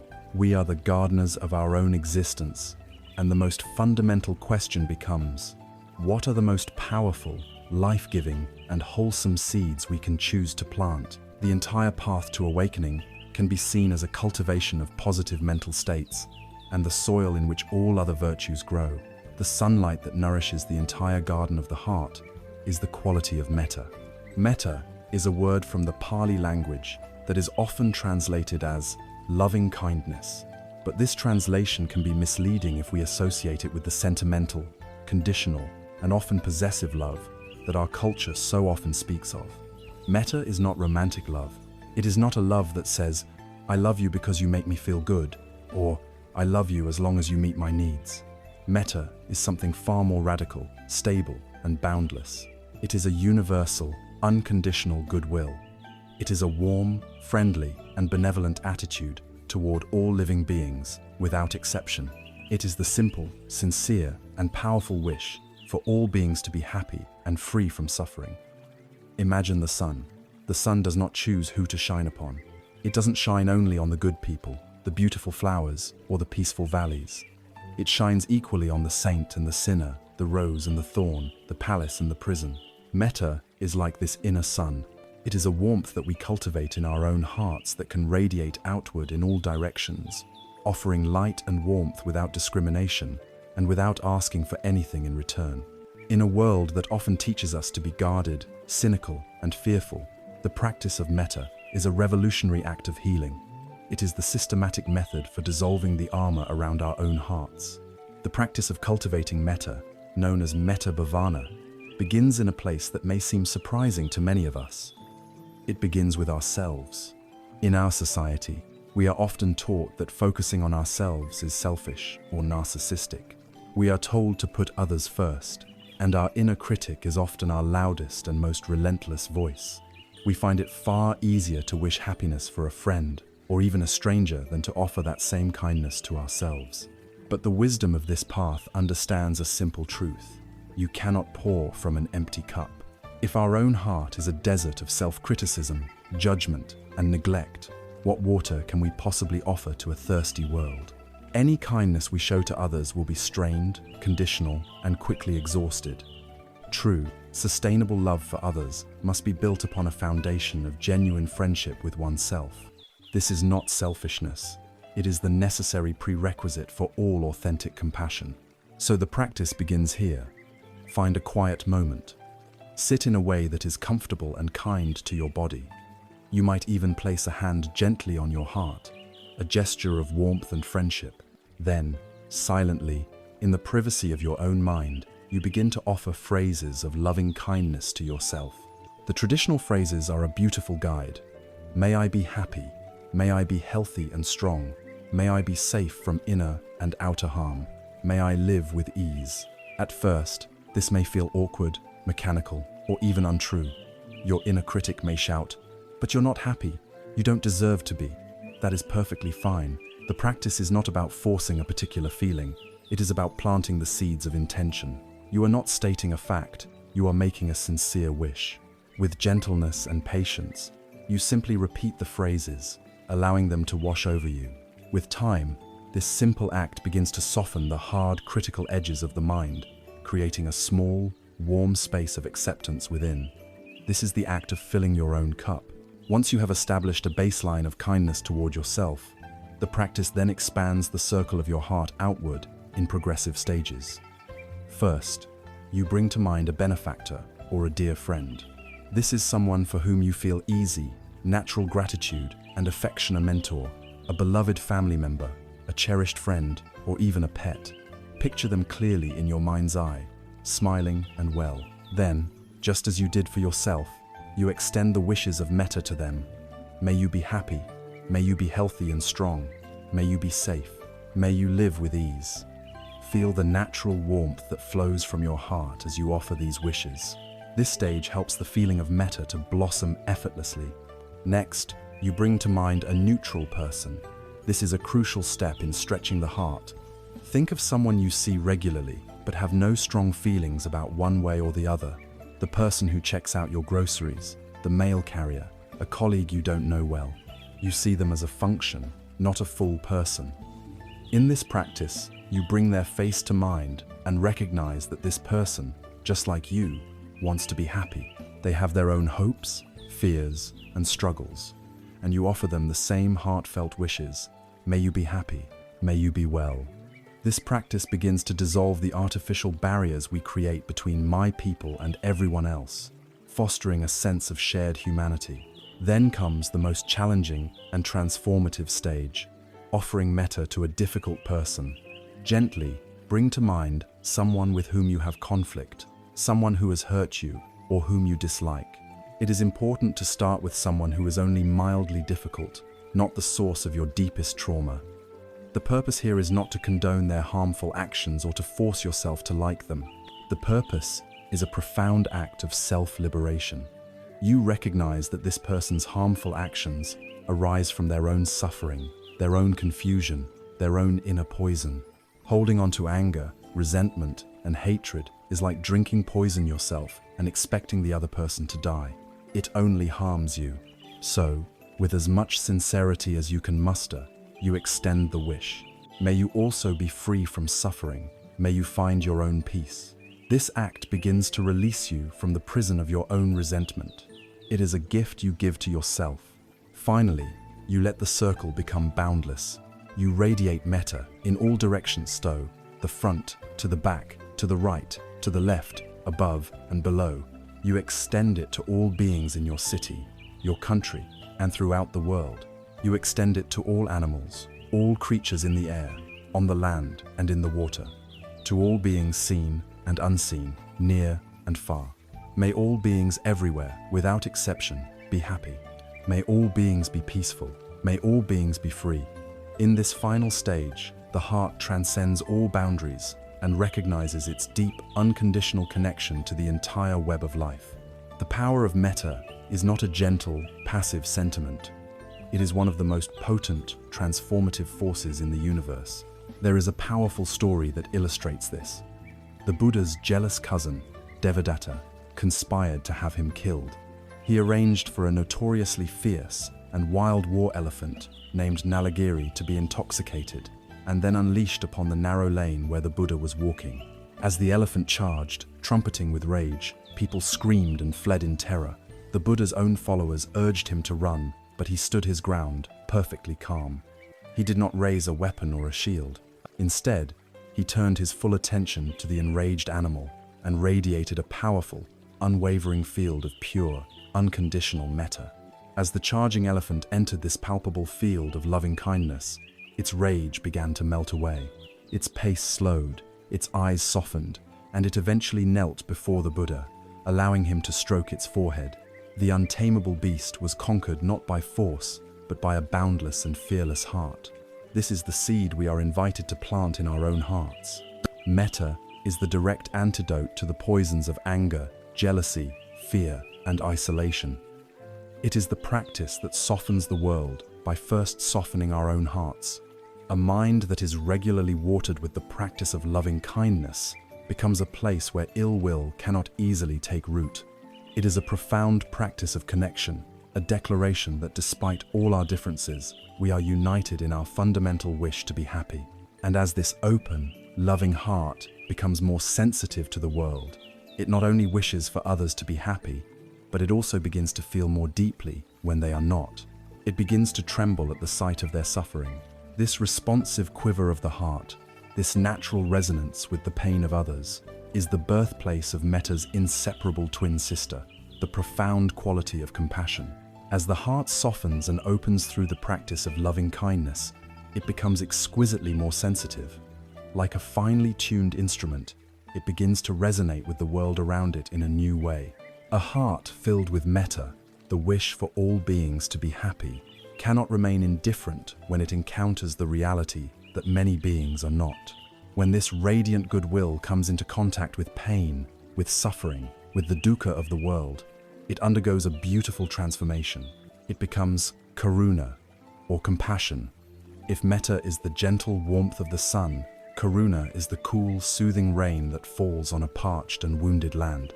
It is the trembling of the heart in the face of suffering, coupled with the active, energetic wish to see that suffering come to an end. It is vital to distinguish true compassion from its common counterfeit, pity. Pity looks down from a position of imagined superiority. It creates distance. It says, "Oh, you poor, unfortunate thing. I am so glad I am not you." Pity reinforces the ego's sense of separation and strength at the expense of another's dignity. Karuna, on the other hand, is a recognition of shared humanity. It arises from the understanding that we are all vulnerable to suffering. It meets the other at eye level and says, "I see your pain. It is real and it is valid. Your suffering touches my heart." Pity creates a hierarchy. Compassion creates connection.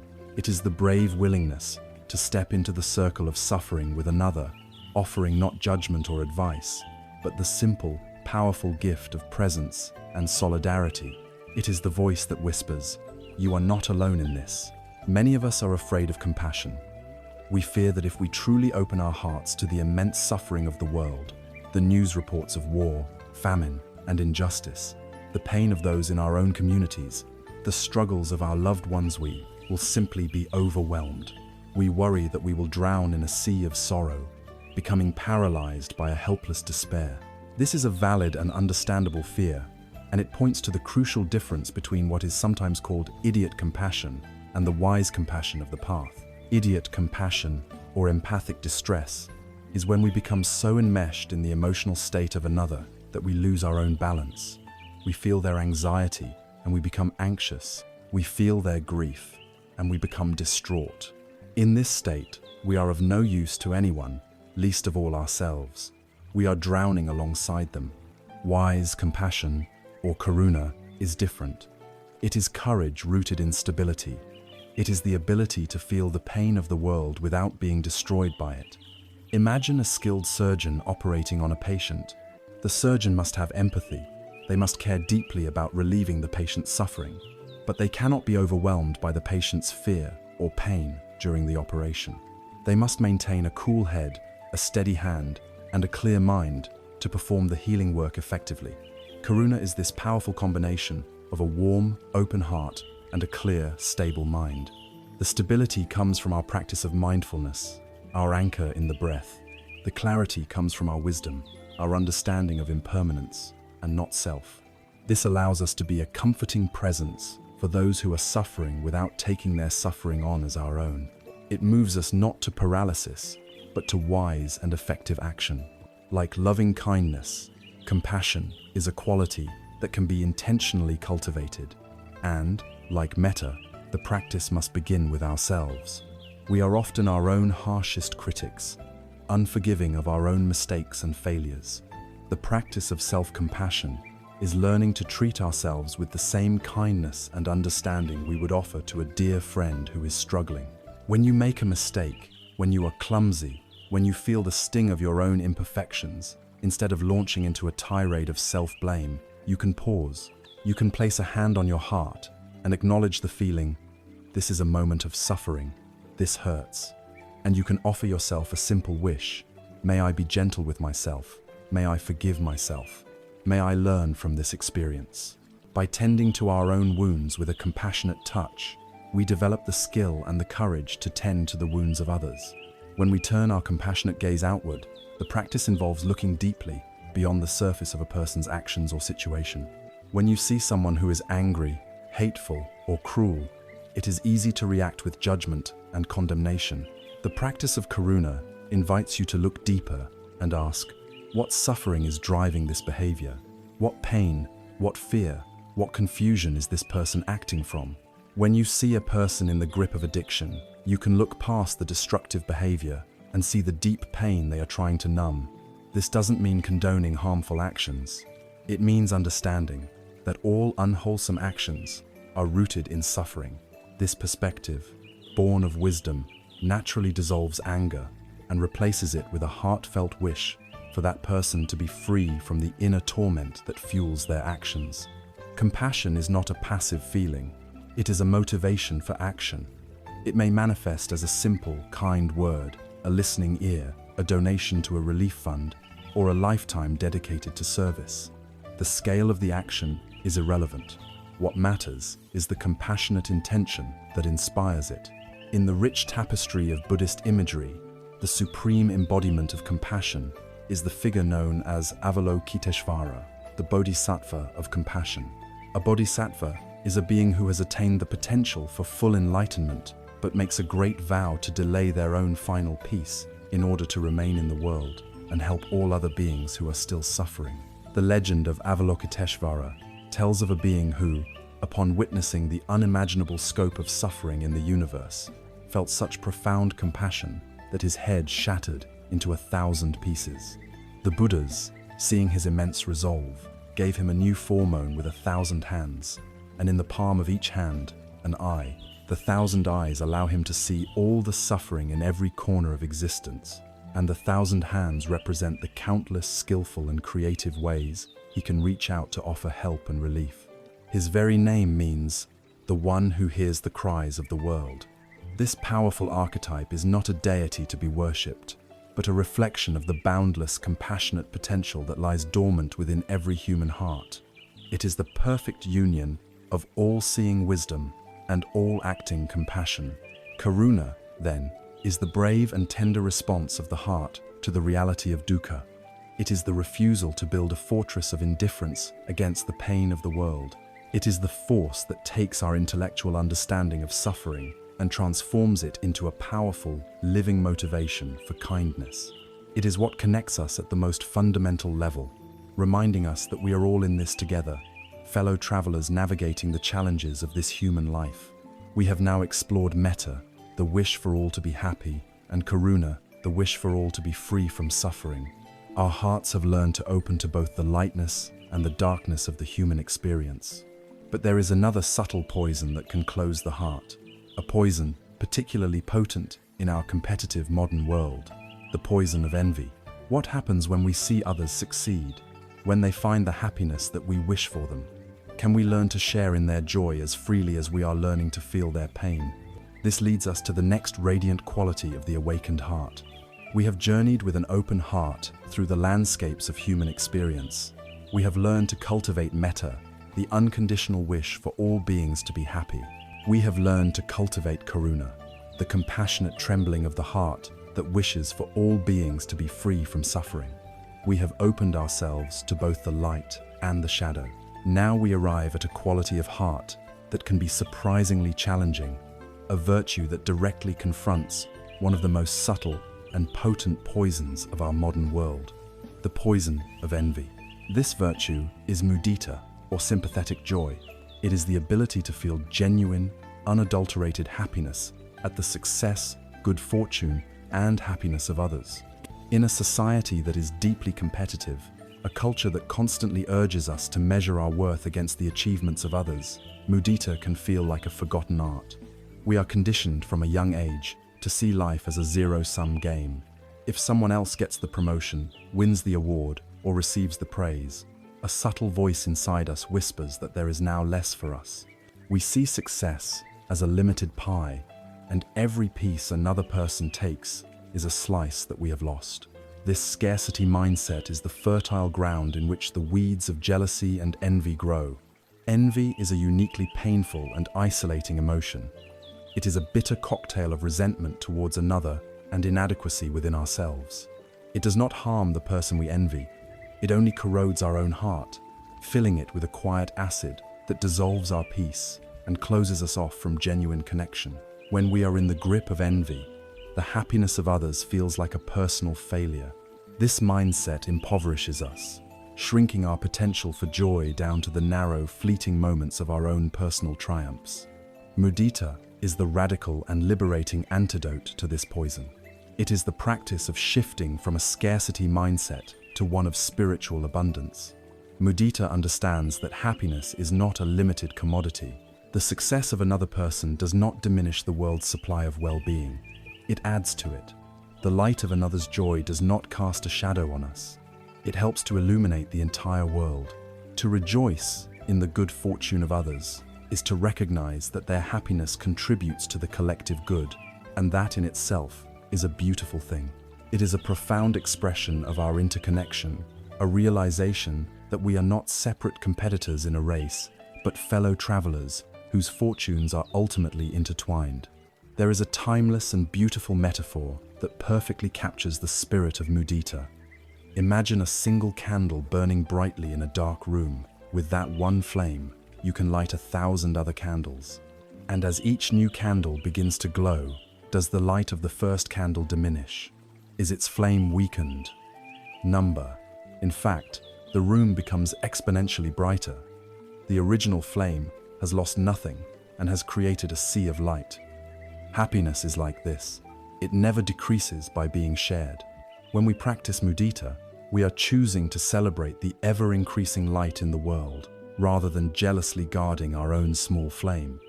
This practice makes us spiritually wealthy beyond measure. If our joy is limited only to our own personal successes, our opportunities for happiness will be few and far between. But if we can learn to feel genuine joy for the successes of our friends, our family, our colleagues, our community, and even people we have never met, then our opportunities for happiness become limitless. We can tap into a vast, shared reservoir of joy every single day, finding delight in the countless moments of good fortune that are constantly unfolding all around us. Like the other sublime states of the heart, mudita is a quality that can be consciously cultivated through practice. The training begins by intentionally shifting our attention. Start with someone close to you, a dear friend or family member. Bring them to mind and think of a specific good thing that has recently happened in their life. Perhaps they received a promotion at work, or recovered from an illness, or are celebrating a happy relationship. Picture their face, radiant with joy. Notice if any part of you feels a flicker of comparison or envy. Acknowledge that feeling gently, and then consciously let it go. In its place, begin to offer the silent phrases of mudita. My friend, I am so happy for you. I rejoice in your good fortune. May your happiness and success continue. May your joy grow and last. Feel the genuine warmth of celebrating with them, of wanting their good fortune to continue. The next stage is to bring this practice into the areas where we feel competition or rivalry. Think of a colleague at work or a peer in your field. When you hear of their success, be mindful of your very first inner reaction. Is it a tightening in the chest, a feeling of being left behind? This is the habit of envy. The practice is to notice this reaction without judgment, and then to intentionally pivot to mudita. You can acknowledge their hard work, their skill, or their good luck, and silently offer them a wish of goodwill. Congratulations on your success. You have worked hard for it. May you enjoy the fruits of your efforts. This is a powerful practice for transforming professional jealousy into a sense of mutual respect and shared endeavor. In our digital age, social media provides a constant, challenging, and powerful training ground for mudita. As you scroll through your feeds, you are presented with an endless stream of other people's successes and happy moments. Instead of letting this become a source of comparison and anxiety, you can consciously use it as a mudita practice. When you see a friend's beautiful vacation photos, pause. Instead of thinking, I wish I was there, try thinking, how wonderful for them. They look so happy. May they have a truly refreshing and joyful time. When you see an announcement of a new job or a new baby, Take a moment to feel a genuine spark of happiness for that person's good fortune. This simple shift in inner attitude can transform an activity that often breeds dissatisfaction into one that cultivates an open and joyous heart. Mudita is the luminous capstone of a heart that is truly open to the world. A heart filled with metta, karuna, and mudita is one that can share in the full spectrum of the human experience, rejoicing with those who rejoice and weeping with those who weep. It is a heart that has been freed from the cramped prison of the ego and has learned to live in the wide open space of our shared existence. It is the celebration of life's goodness, wherever and in whomever it appears. Now, with a heart that has been made so open, so sensitive, so engaged with the joyful highs and sorrowful lows of life, we need a final quality to ensure that it remains balanced, steady, and unshakable. We need to protect this beautiful openness from being thrown into turmoil by the unpredictable winds of fortune. This leads us to the fourth and culminating sublime state, the anchor of profound peace that is equanimity. We have opened the heart to the world in its fullness. With metta, we have cultivated a boundless, unconditional loving kindness, wishing for all beings to be happy. With karuna, we have learned to meet the world's suffering with a brave and tender compassion. And with mudita, we have trained ourselves to rejoice in the good fortune of others, multiplying the joy in the world. A heart that has cultivated these three qualities is immensely beautiful, sensitive, engaged, and alive. And yet, such a heart is also vulnerable. In a world defined by constant change, a heart that is so open can be easily tossed about on the turbulent waves of life. Our compassion can lead to burnout. Our joy can turn to grief when that which we celebrate is lost. To protect this precious openness, to give our heart an unshakable foundation, we need a fourth and culminating quality. This is the quality of upekkha, or equanimity. It is the crown jewel of the four sublime states, the anchor of profound peace that allows the heart to remain balanced and steady, no matter what storms may rage. It is absolutely crucial to understand what equanimity is and what it is not. The word itself can sound cold, and it is often mistaken for its unhealthy counterfeit, indifference. Indifference is a form of closing down, a contraction of the heart. It is born from fear and aversion. It is the cynical voice that says, "I don't care anymore. It's all meaningless anyway." Indifference builds a wall around the heart to protect it from being hurt. It is a state of emotional numbness, a refusal to engage. Equanimity is the exact opposite. It is not born from fear, but from profound wisdom and love. It is not a contraction, but the most radical state of openness imaginable. Equanimity does not build walls. It makes the heart so vast and spacious that nothing can overwhelm it. Indifference says, "I don't care." Equanimity says, "I care deeply, and because I care, I will not be shaken by the changing winds, so that I may continue to offer my love and compassion effectively."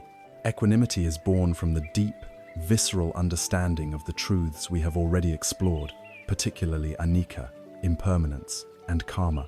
It is the mind that has so thoroughly absorbed the reality of change that it no longer panics when pleasant things end or when unpleasant things begin. It sees the endless ebb and flow of life not as a threat, but as the natural rhythm of existence. It understands the law of cause and effect, recognizing that all situations arise from a complex web of previous conditions, and that they will, in turn, give rise to future conditions.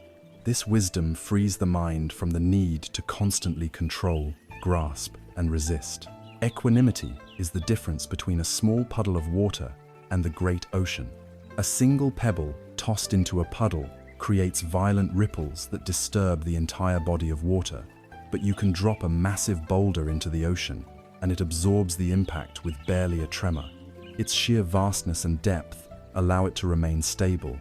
Upekkha is this ocean-like quality of the mind and heart. The wisdom of this path teaches that we are constantly being buffeted by what are called the 8 worldly winds. They blow upon every human life without exception, and they come in 4 pairs of opposites. The first pair is pleasure and pain, the endless cycle of pleasant and unpleasant feelings and sensations that course through our bodies and minds. The second is gain and loss, the acquiring and losing of wealth, possessions, relationships, and opportunities.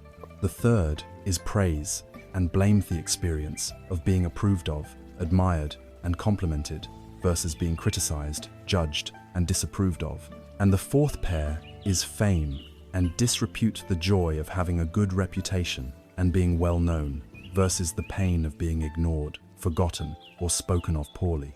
The untrained mind is like a weather vane, spinning frantically in these 8 winds. We are elated when we experience gain, pleasure, praise, and fame. We are devastated when we experience loss, pain, blame, and disrepute. Our inner peace is held hostage by these external, uncontrollable conditions. Equanimity is the practice of becoming like a great mountain. The winds may howl, the storms may rage against its slopes, but the mountain itself remains stable, silent, and unmoved, its peak resting in a profound stillness. There is a timeless story, found in both Taoist and Zen traditions, that perfectly illustrates this mountain-like stability of equanimity in action. It is the story of a farmer and his horse. One day, the farmer's only horse, which he relied upon for his livelihood, ran away. His neighbors all came to console him, saying, "Oh, what terrible luck." The farmer simply replied, "Maybe." A few days later, the horse returned, and it brought with it a whole herd of wild, magnificent horses. The neighbors gathered again, this time to congratulate him, exclaiming, "What incredible good luck." The farmer calmly replied, "Maybe." The next day, the farmer's son was trying to tame one of the wild horses when he was thrown off and his leg was badly broken. The neighbors rushed over, shaking their heads. "Your only son, disabled. Such awful bad luck." The farmer looked at his son's injury and said, "Maybe." A week later, the emperor's army marched into the village, conscripting every able-bodied young man for a brutal and distant war from which few would ever return. Because the farmer's son had a broken leg, he was the only young man in the village to be spared. The neighbors were overcome with awe. "You were right all along," they cried. "It was a blessing in disguise. What amazing good luck." The farmer, tending to his son, simply replied once more, "Maybe." The farmer's wisdom is the essence of upekkha. He is not indifferent. He is fully engaged in his life. He is surely concerned when his horse runs away, pleased when he has more horses, and deeply caring for his injured son. He participates completely, but he does not get caught in the reactive, short-sighted labeling of events as good or bad. He holds his experiences in a vast, spacious awareness, understanding that he cannot possibly know the full implications of any single event. He is free from the violent emotional pendulum that swings his neighbors from despair to elation and back again. His heart is at peace because it is resting in reality, not in a story about reality. This is the profound stability that equanimity offers. Upekkha is the quality that holds the other 3 sublime states in perfect balance. It keeps loving kindness from becoming possessive attachment. It keeps compassion from becoming overwhelming grief. It keeps sympathetic joy from becoming manic excitement or sorrow when the object of that joy fades. It is the spacious, non-reactive container that allows the heart to love the world completely without being shattered by it. It is the deep, quiet breath of the universe itself, the silent hum of peace that underlies all the noise and chaos. It is the final realization of what it means to truly let the river of life flow. With a heart that is now cultivated to be loving, compassionate, joyous, and supremely balanced, we have a stable platform from which to face one of life's most persistent challenges. What do we do when, despite our best efforts, the fierce storms of difficult emotions, anger, fear, grief arise within us? How do we apply this spacious equanimity in the heat of the moment? This leads us to the practical art of emotional alchemy. With a heart cultivated to be loving, compassionate, joyous, and supremely balanced, we have built a stable and spacious inner home. We have learned to rest in the vastness of equanimity. Now, we must put this stability to the test. For no matter how peaceful our practice becomes, life will inevitably bring storms. The winds of the world will blow, and from the depths of our own being, powerful and sometimes terrifying emotional weather patterns will arise. We will feel the heat of anger, the cold grip of fear, the heavy fog of grief, and the restless static of anxiety. For most of us, our relationship with these so-called negative emotions is one of conflict. Our entire lives are often a strategy to avoid them, and when they do arise, we typically resort to one of two equally unskillful responses. The first response is suppression. We judge the emotion as bad or wrong. We feel ashamed for feeling angry or afraid, so we push it down. We deny its existence. We try to numb it with distraction. We attempt to hold a beach ball underwater, using immense energy to keep it hidden from view. But this strategy is doomed to fail. The suppressed energy does not disappear. It festers in the darkness, often mutating into depression, anxiety, or unexplained physical ailments. And eventually, the beach ball will pop up, bursting forth with even greater and more uncontrollable force. The second response is unbridled indulgence. We become completely identified with the emotion. We don't just feel anger, we are anger. We are swept away by its energy, acting it out without wisdom or restraint, spewing harsh words, and making choices that cause immense harm to ourselves and to those around us. This path leads only to regret and further suffering. The wisdom of this path offers a third way, a gentle and powerful middle path between suppression and indulgence. It teaches us to meet our difficult emotions, not as enemies to be conquered, but as vulnerable messengers to be understood. It invites us to turn toward our inner storms with the tools we have been cultivating, mindfulness and compassion. One of the most beautiful and practical frameworks for this practice is captured in the simple acronym RAIN, a 4-step process for navigating the inner weather. The R stands for recognize. This is the first and most crucial step. When a strong emotion arises, instead of being immediately swept away, we simply pause and mentally note what is happening. We name it softly in our own mind. Ah, this is anger. Fear is present right now. This is the feeling of grief.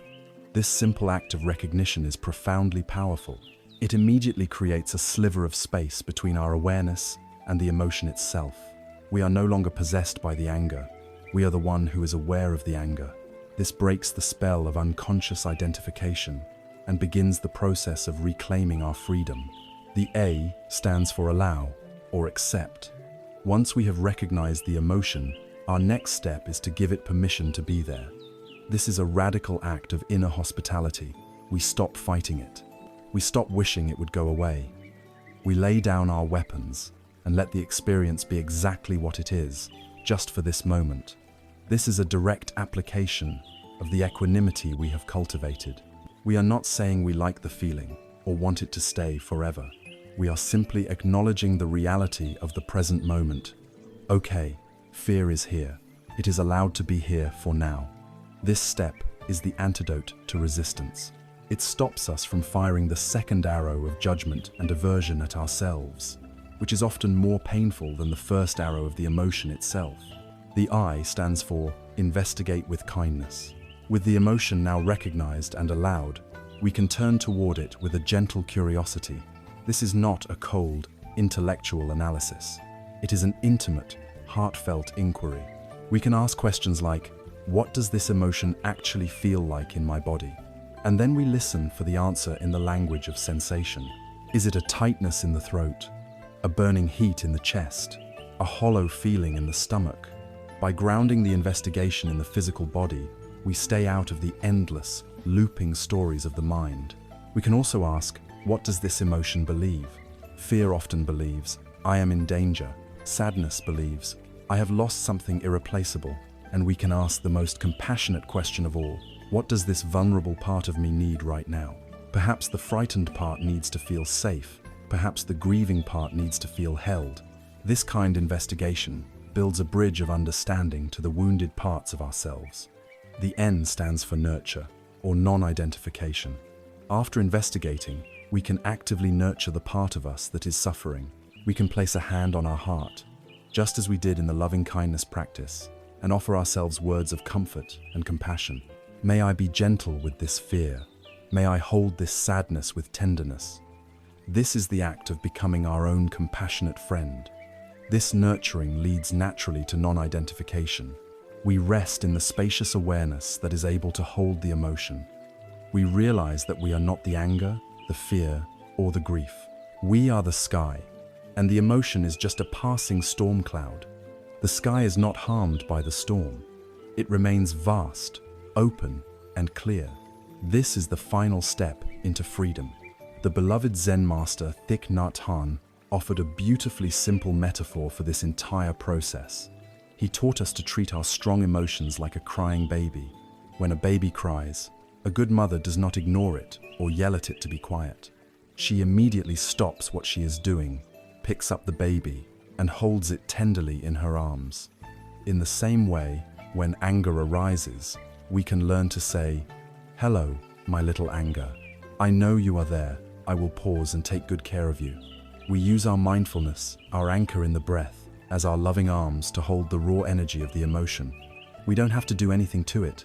The simple act of holding it with non-judgmental, loving attention is enough. The energy, once acknowledged and embraced, begins to calm down. It feels seen and safe, and its destructive power is neutralized.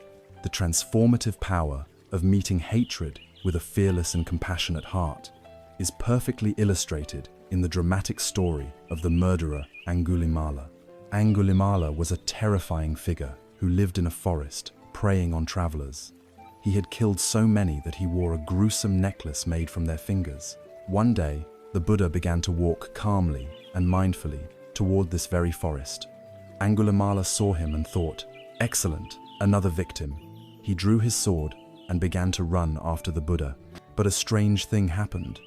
No matter how fast he ran, he could not catch up to the Buddha, who was only walking at a slow, deliberate pace.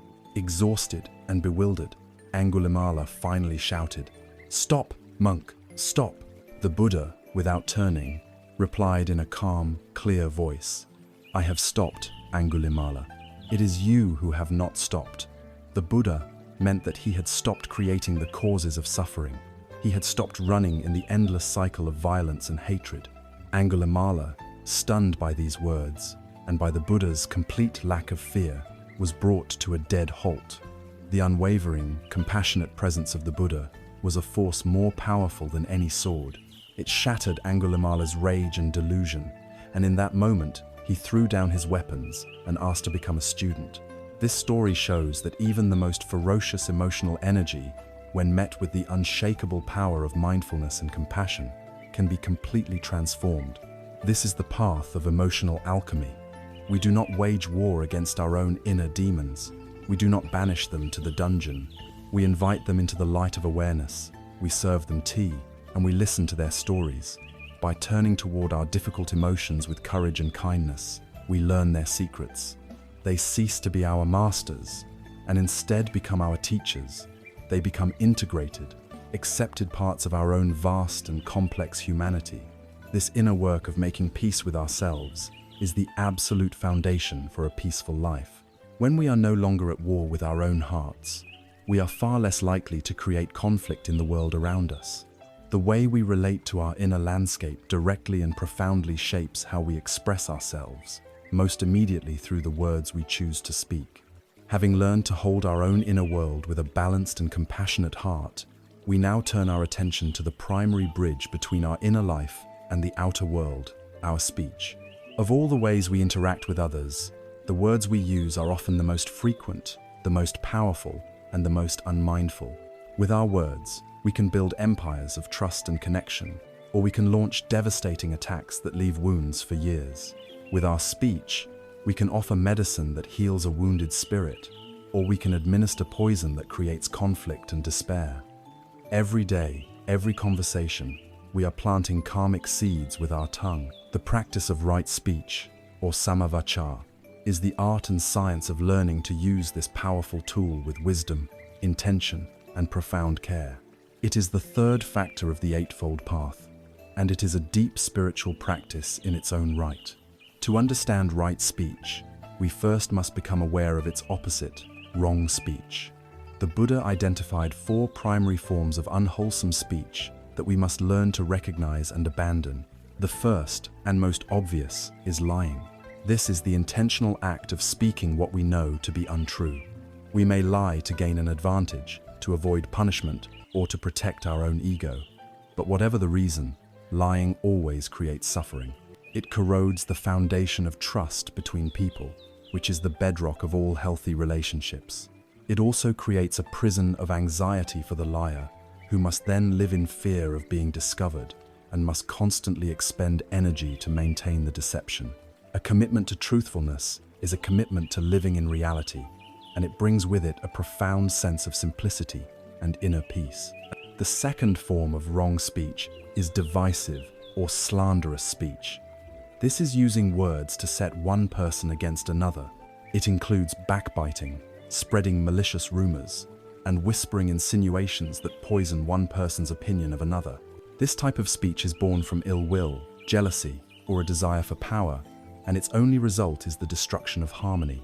It breaks apart friendships, creates conflict in families, and fosters discord in workplaces and communities. The practice of right speech involves a firm commitment to never use our words as a weapon to divide, but instead to use them to protect and nurture harmony. The third form is harsh or abusive speech. This is the language of anger and hatred. It includes yelling, insulting, name-calling, cursing at someone, or using cruel sarcasm intended to wound. Harsh speech is a direct verbal assault, and it always leaves a scar, both on the one who receives it and on the one who speaks it. When we speak with harshness, we are flooding our own mind and body with the toxic chemistry of aggression, planting seeds of anger that will surely ripen into our own future suffering. Right speech invites us to soften our tone, to abandon the violence of our words, and to treat every person we speak to with a fundamental respect for their dignity. The fourth form of wrong speech is often seen as harmless, but it is a major obstacle to a peaceful mind. This is idle chatter or pointless gossip. This is speech that has no purpose other than to fill silence. It includes complaining for the sake of complaining, endlessly speculating about things we know nothing about, and sharing details about other people's lives that are none of our business. While it may not seem as overtly harmful as lying or slander, idle chatter is a constant drain on our mental energy. It agitates the mind, keeps it skittering along the surface of life, and prevents it from settling into the deep states of calm and clarity necessary for insight. It is like constantly throwing small pebbles into a pond, never allowing the water to become still enough to reflect the sky clearly. To cultivate right speech, we can imagine that every word we are about to speak must pass through a series of 4 gentle but firm gates. Before we speak, we can pause and ask ourselves, first, is it true? This is the gate of honesty. We commit to speaking only what is accurate and factual, abandoning exaggeration and falsehood. If the words are not true, the gate remains closed. Second, we ask, is it kind? There are many things that may be true, but are not kind to say. Speaking a hurtful truth out of a desire to wound someone is not right speech. This is the gate of metta. If our words are not infused with a spirit of goodwill, we should reconsider speaking them. Third, we ask, is it beneficial or necessary? This is the gate of wisdom. A statement may be both true and kind, but is it actually helpful to the situation? Does it need to be said right now? This gate filters out the majority of idle chatter and gossip, encouraging us to speak with purpose. Finally, we ask, is it the right time? This is the gate of sensitivity. A perfectly true, kind, and beneficial piece of advice, given at the wrong time when someone is angry, grieving, or simply not ready to hear it, can be completely ineffective or even counterproductive. Right speech involves cultivating the awareness to know when to speak and, just as importantly, when to remain silent. Very few of our habitual utterances can pass through all 4 of these gates. This practice doesn't mean we must live in perpetual silence, but it does mean that the words we do choose to speak become far more precious, mindful, and powerful. But right speech is only half of the equation of communication. The other half, which is arguably even more important, is right listening. The practice of deep listening, as it is sometimes called, is one of the greatest gifts we can offer another human being. Usually, When we listen, we are not truly present. We are hearing words while our mind is busy judging, comparing, analyzing, and, most of all, preparing our own reply. We are simply waiting for our turn to speak. Deep listening is the practice of setting aside our own agenda completely. We listen with our whole being, with the single intention of understanding the other person's experience from their point of view. We listen to their words, their tone, the pauses in between, and the emotions that lie beneath the surface. To be listened to in this way is a profoundly healing experience. It makes a person feel seen, valued, and safe. It is an act of pure compassion that creates the space for authentic connection to blossom. There is a powerful story that encapsulates the wisdom of right speech and right listening. One day, a man who was very angry with the Buddha's teachings came to confront him. He stood before the Buddha and unleashed a torrent of insults and abuse, calling him a fraud and a fool.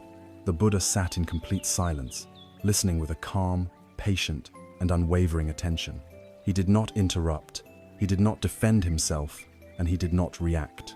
When the man had finally exhausted himself and run out of insults, a tense silence filled the air. The Buddha then spoke in a soft, gentle voice. "My friend," he said, "may I ask you a question?" The man, taken aback, nodded. "If you buy a gift for someone," the Buddha asked, "and you go to give it to them, but that person refuses to accept your gift, to whom does the gift then belong?" The man thought for a moment and replied, "Well, if they don't accept it, then it still belongs to me." The Buddha smiled compassionately. "Exactly so," he said. "Today you have come and offered me the gift of your anger and your insults. I have chosen not to accept it." This is the freedom that right speech and right listening afford us. We cannot control the words that others speak to us. Those are the first arrows of life. But we have absolute power over whether or not we accept their gift of negativity. We have the choice not to take their poison into our own hearts, not to fire the second arrow of reactivity. By cultivating a mindful tongue and a listening heart, we purify our karma, we bring peace to our relationships, and we create a world of greater harmony, one conversation at a time. And as our actions and our speech become more aligned with this path of harmlessness and wisdom, a natural shift begins to occur in our values. We start to question the relentless societal message that happiness is found in accumulating more. We begin to discover a different, more profound kind of wealth. As we continue to walk this path, purifying our actions and our speech, a natural consequence begins to unfold. Our inner world becomes quieter. The constant noise of guilt, remorse, and conflict begins to subside. And in this newfound quiet, we can start to hear some of the deeper, more subtle messages that our culture whispers to us, messages we may have been too busy to notice before. The most pervasive and powerful of these is the relentless promise that happiness lies in accumulation. To be happy, it tells us, you need more. You need the newer phone, the faster car, the bigger house, the more fashionable clothes. You need more experiences, more followers, more status. This promise is the engine of our modern economy and the unspoken religion of our time. But if we look with the clear, mindful attention we have been cultivating, we begin to see this promise for what it is: a trap. It is a grand, exhausting, and ultimately heartbreaking game of more. This relentless pursuit of happiness through acquisition is what some psychologists call the hedonic treadmill. We believe that achieving a certain goal or acquiring a certain object will finally bring us lasting satisfaction. So we run and we strive, and perhaps we achieve it. For a brief moment, there is a thrill, a flicker of pleasure, but almost immediately, it fades. The new car becomes just the car. The promotion becomes the new, stressful baseline. The mind, addicted to the chase, has already identified the next object, the next goal that it believes will really make it happy. And so we start running again. We are caught in an endless cycle of craving, tanha, and disappointment, dukkha, perpetually chasing a horizon that recedes with every step we take. We are rich in possessions, but poor in peace. The wisdom of this path offers a radical alternative, a different definition of wealth. It is the wisdom of simplicity, of contentment, of learning to find joy, not in getting more, but in needing less. The Pali word for this is santuthi, which can be translated as contentment, or the simple, profound knowledge of when one has enough. From this perspective, true wealth is not an external measure of what you have accumulated. True wealth is an internal state of being. It is not about having what you want, but about wanting what you have. It is a deep and abiding sense of sufficiency, a freedom from the constant, gnawing hunger for something else. This is not a call to a life of grim austerity or destitution. It is an invitation to exercise wisdom. The key is learning to differentiate between our genuine needs and our conditioned wants. Our true needs are actually quite simple: nutritious food, clean water, adequate shelter to protect us from the elements, clothing for warmth, and, most importantly, community and connection. Our wants, on the other hand, are infinite. They are manufactured by a culture of advertising designed to create a sense of lack, and they are amplified by the comparison mind that constantly measures our life against the curated highlight reels of others. To practice simplicity is to consciously choose to focus our precious life, your time, our money, our attention on meeting our true needs and cultivating what has real value, rather than squandering it on the endless pursuit of manufactured wants. This is not poverty. This is the ultimate freedom. It is freedom from the anxiety of debt, freedom from the fear of losing what we have, and freedom from the exhausting pressure to keep up, to perform, and to acquire. There is a profound and intimate connection between our outer world and our inner world. Our physical environment is very often a direct reflection of our mental state. A home that is cluttered and overflowing with possessions we no longer use, love, or need is often the mirror of a mind that is equally cluttered, disorganized, and agitated. The things we believe we own can very quickly come to own us. They demand our attention, our time for cleaning and maintenance, our money for storage and insurance. They tether us to the past and create anxiety about the future. The practice of simplifying our physical world, then, becomes a powerful and tangible form of meditation. It is an active meditation on the nature of attachment. You can try this yourself. Go through the items in your home, one by one. Pick up an object and hold it. And ask yourself with gentle honesty, does this object bring genuine value or joy to my life right now? Does it serve a real purpose? Or am I holding on to it out of a sense of misplaced identity? Out of a fear of letting go? Out of a memory of a person I no longer am? The act of consciously letting go of what is no longer necessary is liberating. As we clear out the physical clutter, we simultaneously create mental and emotional space. With every bag of things we donate or discard, a corresponding weight lifts from our minds. A sense of lightness, clarity, and spaciousness begins to emerge. We discover that our well-being is not dependent on these things. Our happiness comes from within. There is a famous story from ancient Greece that, while not Buddhist, perfectly captures this spirit of radical simplicity and inner wealth. It is the story of the philosopher Diogenes. Diogenes was a man who lived a life of extreme simplicity, famously making his home in a large ceramic jar in the marketplace of Athens. He owned nothing but a simple cloak, a wooden staff, and a cup. One day, he saw a young boy drinking water from his cupped hands, and realizing he had no need for his cup, he threw it away. The most powerful man in the known world at the time, Alexander the Great, heard about this strange and brilliant philosopher and was deeply intrigued. He traveled to Athens and went to see Diogenes, finding him sunbathing peacefully next to his jar. Alexander stood before him, flanked by his guards and advisors, casting a great shadow. "I am Alexander the Great," he announced. "Ask of me any favor you wish, and I will grant it." Diogenes, without moving, simply looked up at the emperor and replied, "Stand a little out of my sun." This encounter is a profound teaching. Alexander, the man who had conquered the world and possessed everything, had absolutely nothing to offer the man who possessed nothing. Diogenes had discovered a wealth that could not be given or taken away by kings or armies. His happiness was not dependent on possessions, on status, or on the approval of others. It was dependent only on the simple, immediate, and freely available gift of the sun's warmth. He had found complete sufficiency in the present moment. This is the unshakable power and freedom that a life of simplicity offers. The path to true joy, then, is not through addition, but through a wise and liberating subtraction. It is the art of letting go of our attachment to all the things we have been told we need in order to be happy. In doing so, we reclaim our most precious and non-renewable resources, our time, our energy, and our focused attention. We free them up to be invested in what truly nourishes the heart and minder relationships, our communities, our inner growth, and our simple, direct experience of being alive. Simplicity is not a life of deprivation. It is the ultimate luxury. It is the profound and peaceful wealth of knowing that we already have enough.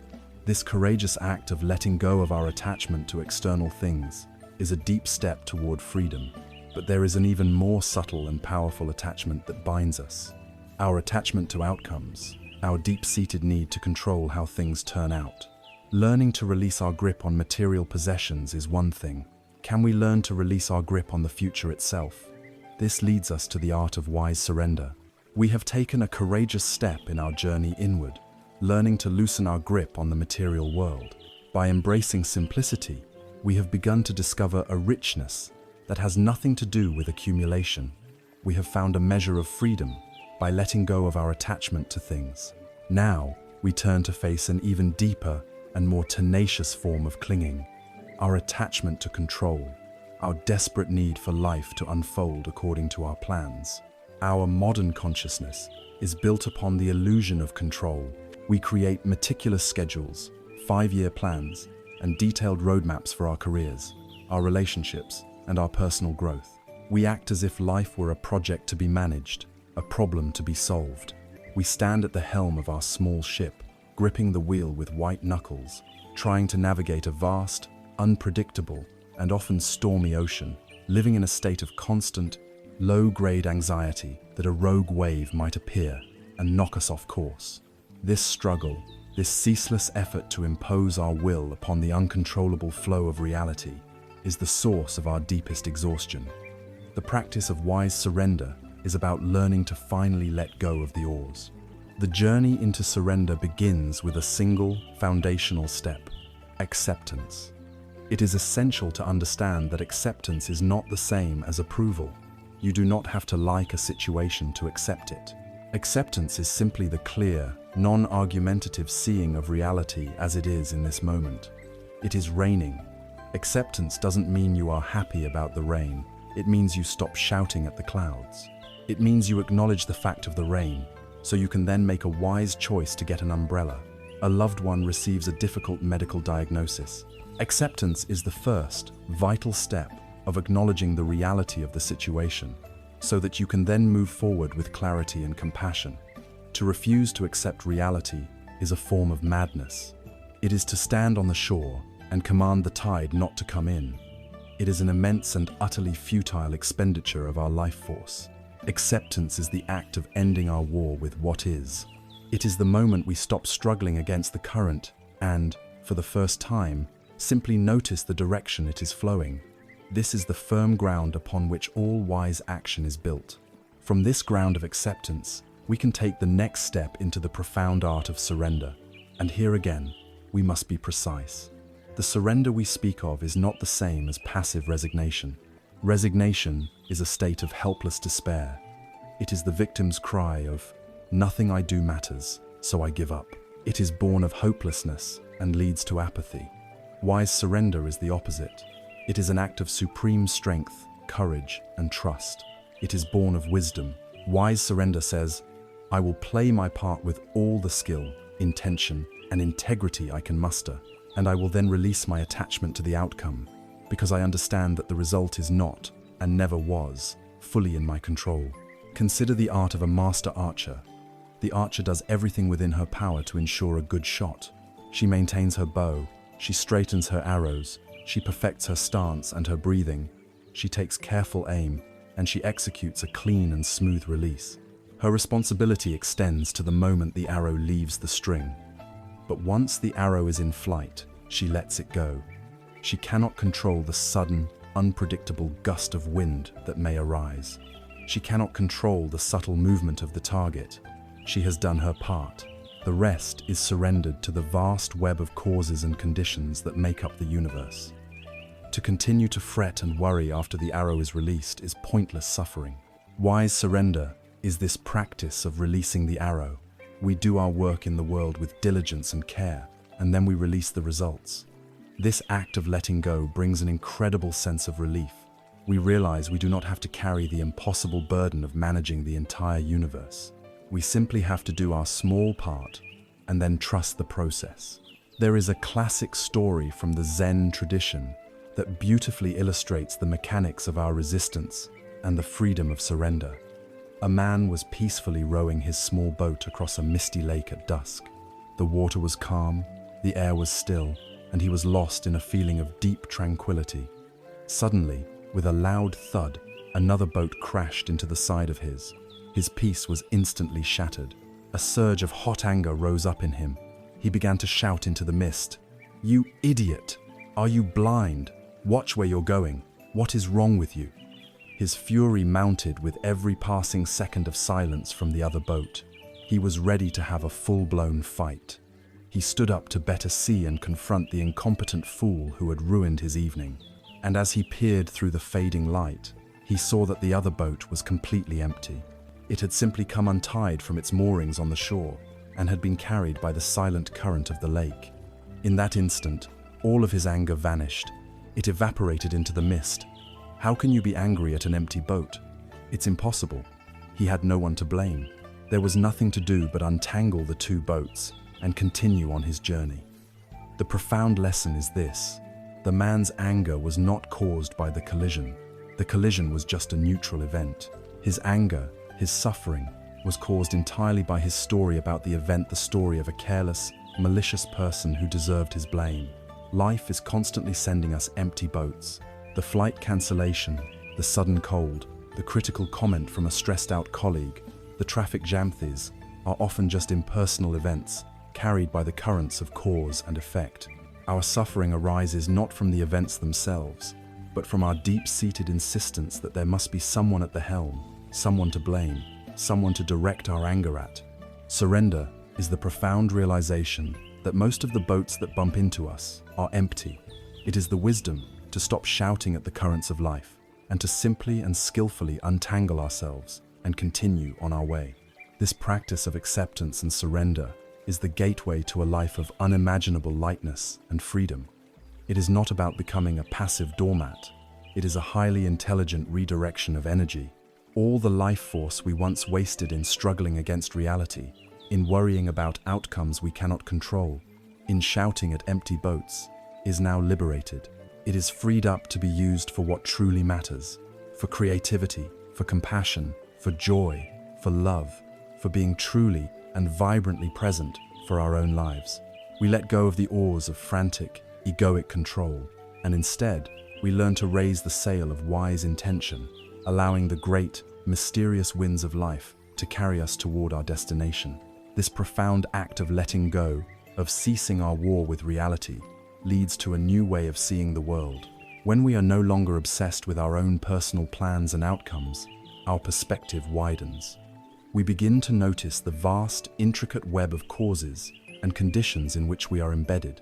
We start to see that our empty boat is connected to every other boat on the lake, and that the currents that move us move everything else as well. This dawning awareness leads us to a direct experience of our profound interconnectedness. Having learned to let go of the oars of control, to surrender to the great flowing river of life, our perspective begins to shift. When we cease our frantic, personal struggle against reality, our vision clears. The anxious fog of our own plans, our own desires, and our own fears begins to dissipate, and for the first time, we can see the landscape around us with a startling new clarity. We begin to notice the subtle, intricate, and profound connections that weave all of existence into a single, seamless tapestry. The illusion of our separateness, the very foundation of the ego, starts to tremble. From this new vantage point, we are able to grasp one of the most beautiful and transformative insights of this path. It is the wisdom of interbeing. This term was coined by the great Zen master Thich Nhat Hanh to express a truth that lies at the heart of Buddhist wisdom. Nothing in this universe exists by itself. Everything exists only in relationship to everything else. To be is always to interbe. A thing can only be, by definition, by interbeing with all the things that are supposedly not it. This is not a mystical belief, but a reality we can discover for ourselves through the practice of looking deeply. Let us begin with a simple meditation on a single sheet of paper. You may be holding one, or you can simply imagine it in your mind. At first glance, it seems to be a distinct object, separate from everything else. But let us look deeply. To be here, this paper must have come from a tree. So, the tree is in the paper. But a tree cannot exist on its own.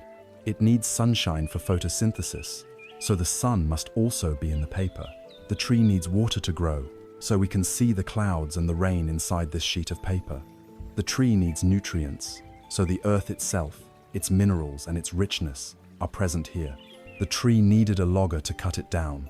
We can see the logger, and if we look more deeply, we can see the wheat that made the bread he ate for breakfast, which gave him the strength to do his work. We can see his parents who raised him, and their parents before them. Their life is in this paper. We can see the people who worked in the mill to turn the wood to pulp, the truck driver who transported it, the person who sold it in a store. Their labor, their hopes, their lives are all intertwined with this seemingly simple object. If we were to remove any one of these so-called non-paper elements, if we took out the sun, or the rain, or the earth, or the logger, the sheet of paper could not exist. It is made up entirely of things that are not paper. Its existence is dependent on the existence of everything else. It has no separate self. It is with the entire cosmos. Now, let us turn this powerful lens of inspection upon ourselves. We look at what we call me. At first glance, it seems so solid, so separate, so real. But let's look deeply. We can see our parents within us. Their life, their DNA, their love, and their struggles are physically and psychologically present in our very cells. And in them, we can see their parents and their parents, a great river of ancestry flowing through time, and we are its current expression. We look at the food we ate this morning. In it, we see the farmer who grew it, the sun and the rain and the earth that nourished it, the truck driver who brought it to the market, the person who prepared it. All of those elements have now become our body, our energy. We are, quite literally, eating the universe. We take a breath, and in that single breath, we take in the air that has been exhausted by the trees and the phytoplankton in the ocean. We are connected, in this very moment, to every living thing on this planet through the shared atmosphere that sustains us. We look at our thoughts, our beliefs, our ideas. We can see our teachers, our friends, the authors of the books we've read, the creators of the art that has moved us. Their insights have become our insights. Their inspiration has become our own. The conclusion is as startling as it is liberating. If we remove all of these non-me elements or parents, the sun, the air, the food, our teachers, there is no me left over. The boundary that we draw between ourself and the world is a complete illusion, a fiction of the mind. I am not separate from you.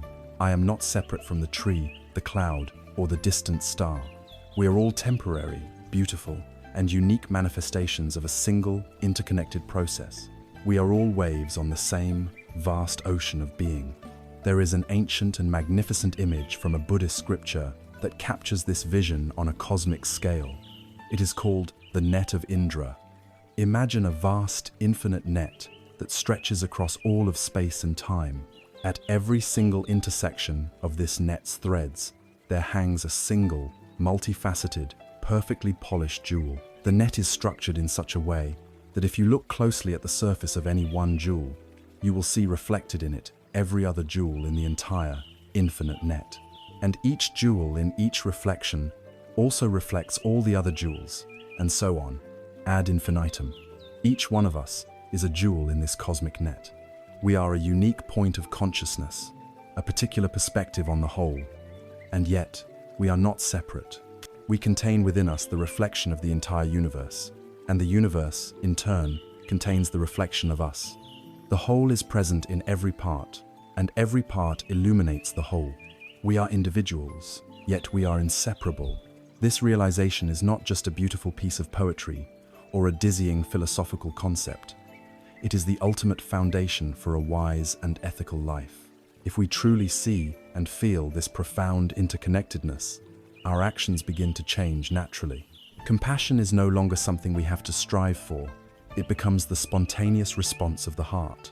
To harm another being is to literally harm ourselves. To pollute the river is to poison our own bodies.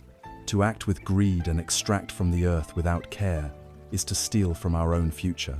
To help another person find peace is to bring peace to a part of our own larger self. Our personal happiness is completely and inextricably linked to the happiness of all beings. Our liberation is not a solitary project. This understanding of interbeing is the fertile ground from which a true and lasting social responsibility and ecological consciousness can grow. This vision of our deep and unbreakable connection to all of life fundamentally changes our relationship with existence itself. When we see ourselves not as a separate ego fighting for survival, but as a wave in the great ocean of being, we can begin to approach the great questions of life and death, not with fear, but with a new sense of curiosity and grace. Having seen our lives not as isolated islands, but as intricate jewels in the infinite net of Indra, connected to all that is, we arrive at the final frontier of our investigation. We have looked outward at the boundless web of interbeing. Now we must turn and look at the finite, precious, and temporary nature of our own individual existence. In our modern culture, death is the great taboo. It is the ultimate failure, the enemy to be fought, the uncomfortable truth to be hidden away in sterile rooms and spoken of only in hushed tones and euphemisms. We are obsessed with youth, with extending life at all costs, and we live with a deep, unexamined fear of our own ending. But the wisdom of this path teaches a radical and life-affirming truth. To learn how to live, we must first learn how to contemplate death. This is not a morbid or pessimistic practice. It is the key to unlocking a life of profound meaning, urgency, and vibrant appreciation. We have already accepted the truth of anicca, of impermanence, in the world around us. We have watched the seasons turn. We have understood that pleasure is fleeting. And we have acknowledged that even mountains will eventually wear away. The contemplation of our own mortality is simply the act of applying this same honest, clear-eyed wisdom to ourselves. We are a part of this transient world. This body, this mind, this life, they too, are impermanent phenomena, subject to arising and ceasing. To deny this truth does not make us immortal, it only makes us unconscious. By refusing to look at the reality of death, we allow ourselves to live in a dream, squandering our precious moments on trivial pursuits, petty grievances, and endless procrastination, all based on the false assumption that we have an infinite amount of time. The mindful contemplation of death is the great clarifier. It is like a sudden, bright light that illuminates a cluttered room, instantly revealing what is truly valuable and what is merely dust. When you hold the reality of your own death in your awareness, the small anxieties that consume your daily life are revealed in their true proportion.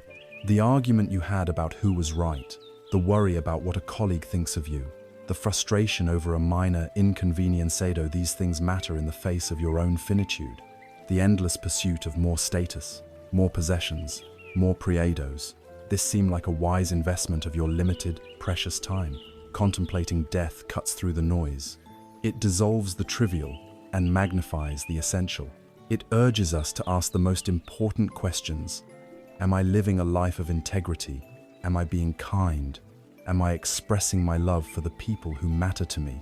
Am I using this unrepeatable gift of a human life in a way that is meaningful? This practice has a formal name, Maranasati, or mindfulness of death. It is not about dwelling on gruesome or frightening images. It is a gentle, consistent, and sober practice of remembering our own mortality in order to inspire us to live more fully right now. It can be woven into our lives in simple yet powerful ways. We can begin each day with a quiet reflection. I do not know for certain that I will see this evening. This day is a precious, unpromised gift. Let me live it with awareness and without causing harm. This thought is not meant to create despair, but to infuse the day with a sense of sacred urgency, to prevent us from taking a single hour for granted. We can also practice the contemplation of the last time, As you go about your day, you can occasionally bring to mind the simple truth that there will be a last time for everything. There will be a last time you watch a sunset, a last time you taste your favorite food, a last time you hear the voice of a loved one, a last time you feel the simple pleasure of an in-breath. This thought does not make these experiences sad. It makes them infinitely precious. It transforms mundane moments into sacred opportunities for full presence and deep appreciation. It is the ultimate antidote to living a life on autopilot. There is a story of a Zen master who would gather his students each morning. One student asked him, "Master, how often should we practice mindfulness of death?" Another student suggested, "Perhaps once a week, to keep it in mind." A third, more diligent student said, "Surely, once a day is the proper way." The master listened to them all and then shook his head gently. "We should practice mindfulness of death," he said, "with every single breath we take." The students were taken aback. This seemed too intense, too morbid. The master explained, "Do any of us know for certain that we will be alive to complete our next exhalation? Number. Therefore, this in-breath is a gift. This out-breath is a gift. This very moment is all we can be sure of. To live with this awareness is not to be grim. It is to be fully, vibrantly, and gratefully alive. This is not a philosophy of pessimism. It is a call to radical immediacy. It is the final destruction of the mind that says, "I will get to what's important tomorrow." By turning toward the reality of our finitude, we are not ending our life. We are entering it more completely and authentically than ever before. The fear of death, at its root, is the fear of having not truly lived. The person who lives each day with awareness, kindness, and purpose does not face the end with the same terror as the person who has squandered their life in distraction and triviality. The contemplation of death is the dark, rich, fertile soil from which a true appreciation for life can blossom. It clarifies our values, deepens our love, focuses our energy, and inspires our practice. It teaches us to hold this precious human life not with the tight, fearful fist of someone who thinks they can possess it, but with the open, gentle, and grateful hands of one who understands what a rare and fleeting gift it truly is. And so, having journeyed through the nature of our minds, our hearts, and our very existence from the initial pain of a sleepless night to the vast, interconnected web of being, and finally to the sober acceptance of our own mortality, we arrive back where we started. But we are not the same. We return to the present moment, to the simple act of being here, but we bring with us all the wisdom and compassion we have gathered. We are ready now to understand what it truly means to find rest, not in oblivion, but in the heart of reality itself. We began this journey in the dead of night, in the quiet desperation of a mind at war with itself, unable to find rest. From that place of sleepless suffering, we have traveled an immense distance. We have walked through the territories of the mind and heart, guided by a wisdom that is both ancient and timeless. We diagnosed the fundamental dis-ease of dukkha and traced its origins to the thirsty clinging of tanha. We looked into the very nature of reality and saw the universal dance of impermanence, anicca, and the profound truth of a selfless, flowing existence, anatta. We learned to anchor ourselves in the storm with the simple, steady rhythm of our own breath. From that anchor, we explored the complete map for a life of freedom, the Noble Eightfold Path. We saw how this path weaves together our wisdom, our ethical conduct in the world, and the inner training of our own hearts. We reclaimed the true meaning of karma, shifting from a story of helpless fate to one of radical responsibility and empowerment.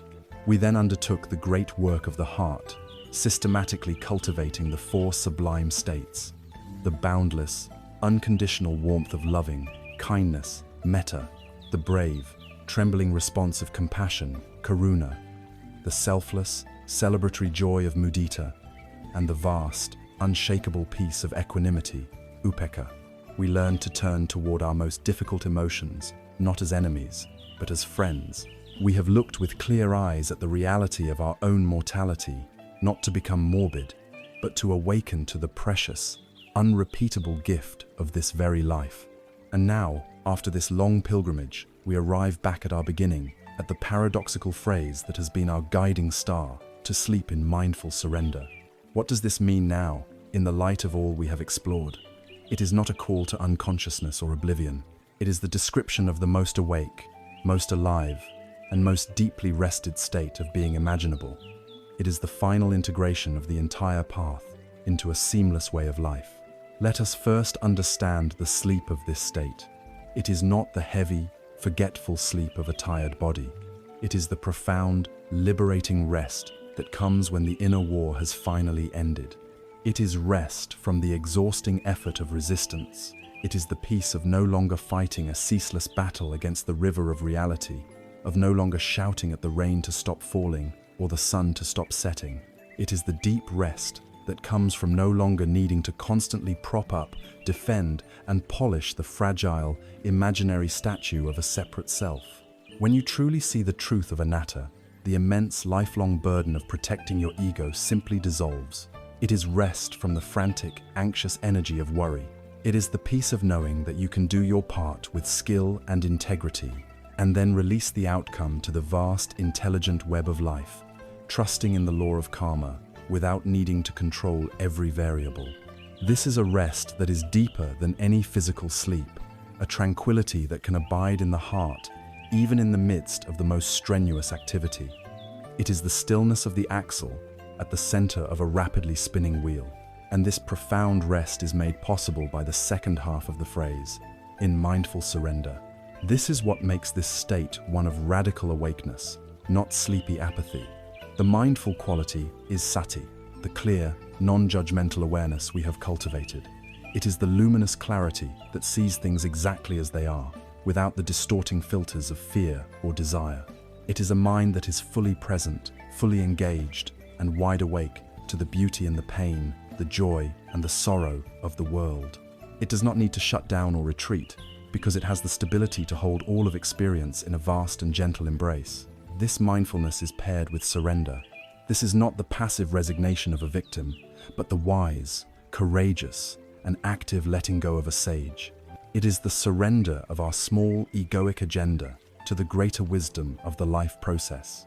It is the trust that allows the heart to remain open, fearless, and responsive, knowing that it is rooted in a deep understanding of reality. To live in mindful surrender is therefore to embody a beautiful paradox, to be completely at ease and relaxed, while being simultaneously 100% awake and alive. It is the perfect union of peace and presence, of stillness and compassionate action. Imagine a great, ancient tree standing alone in an open field. This tree is the perfect embodiment of a being who has integrated the path. Its roots run deep, deep into the dark, hidden earth, drawing nourishment and stability from a place no one can see. These are its roots of wisdom, its deep cellular understanding of impermanence, not self, and the interconnectedness of all things. Its trunk is thick, solid, and resilient, the result of years of weathering life's storms. This is its integrity, its ethical conduct, its commitment to harmlessness, and its branches reach up and out in all directions, open to the sky, to the sun, to the wind, and to the rain. This is its open heart, offering shelter and beauty to the world. The fierce winds of blame and criticism may howl against it, but the tree is not shaken.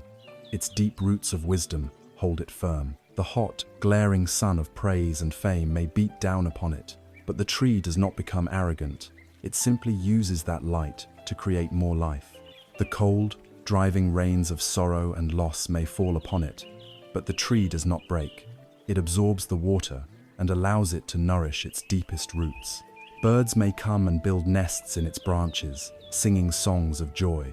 The tree offers them a home, and when they fly away, it lets them go without clinging.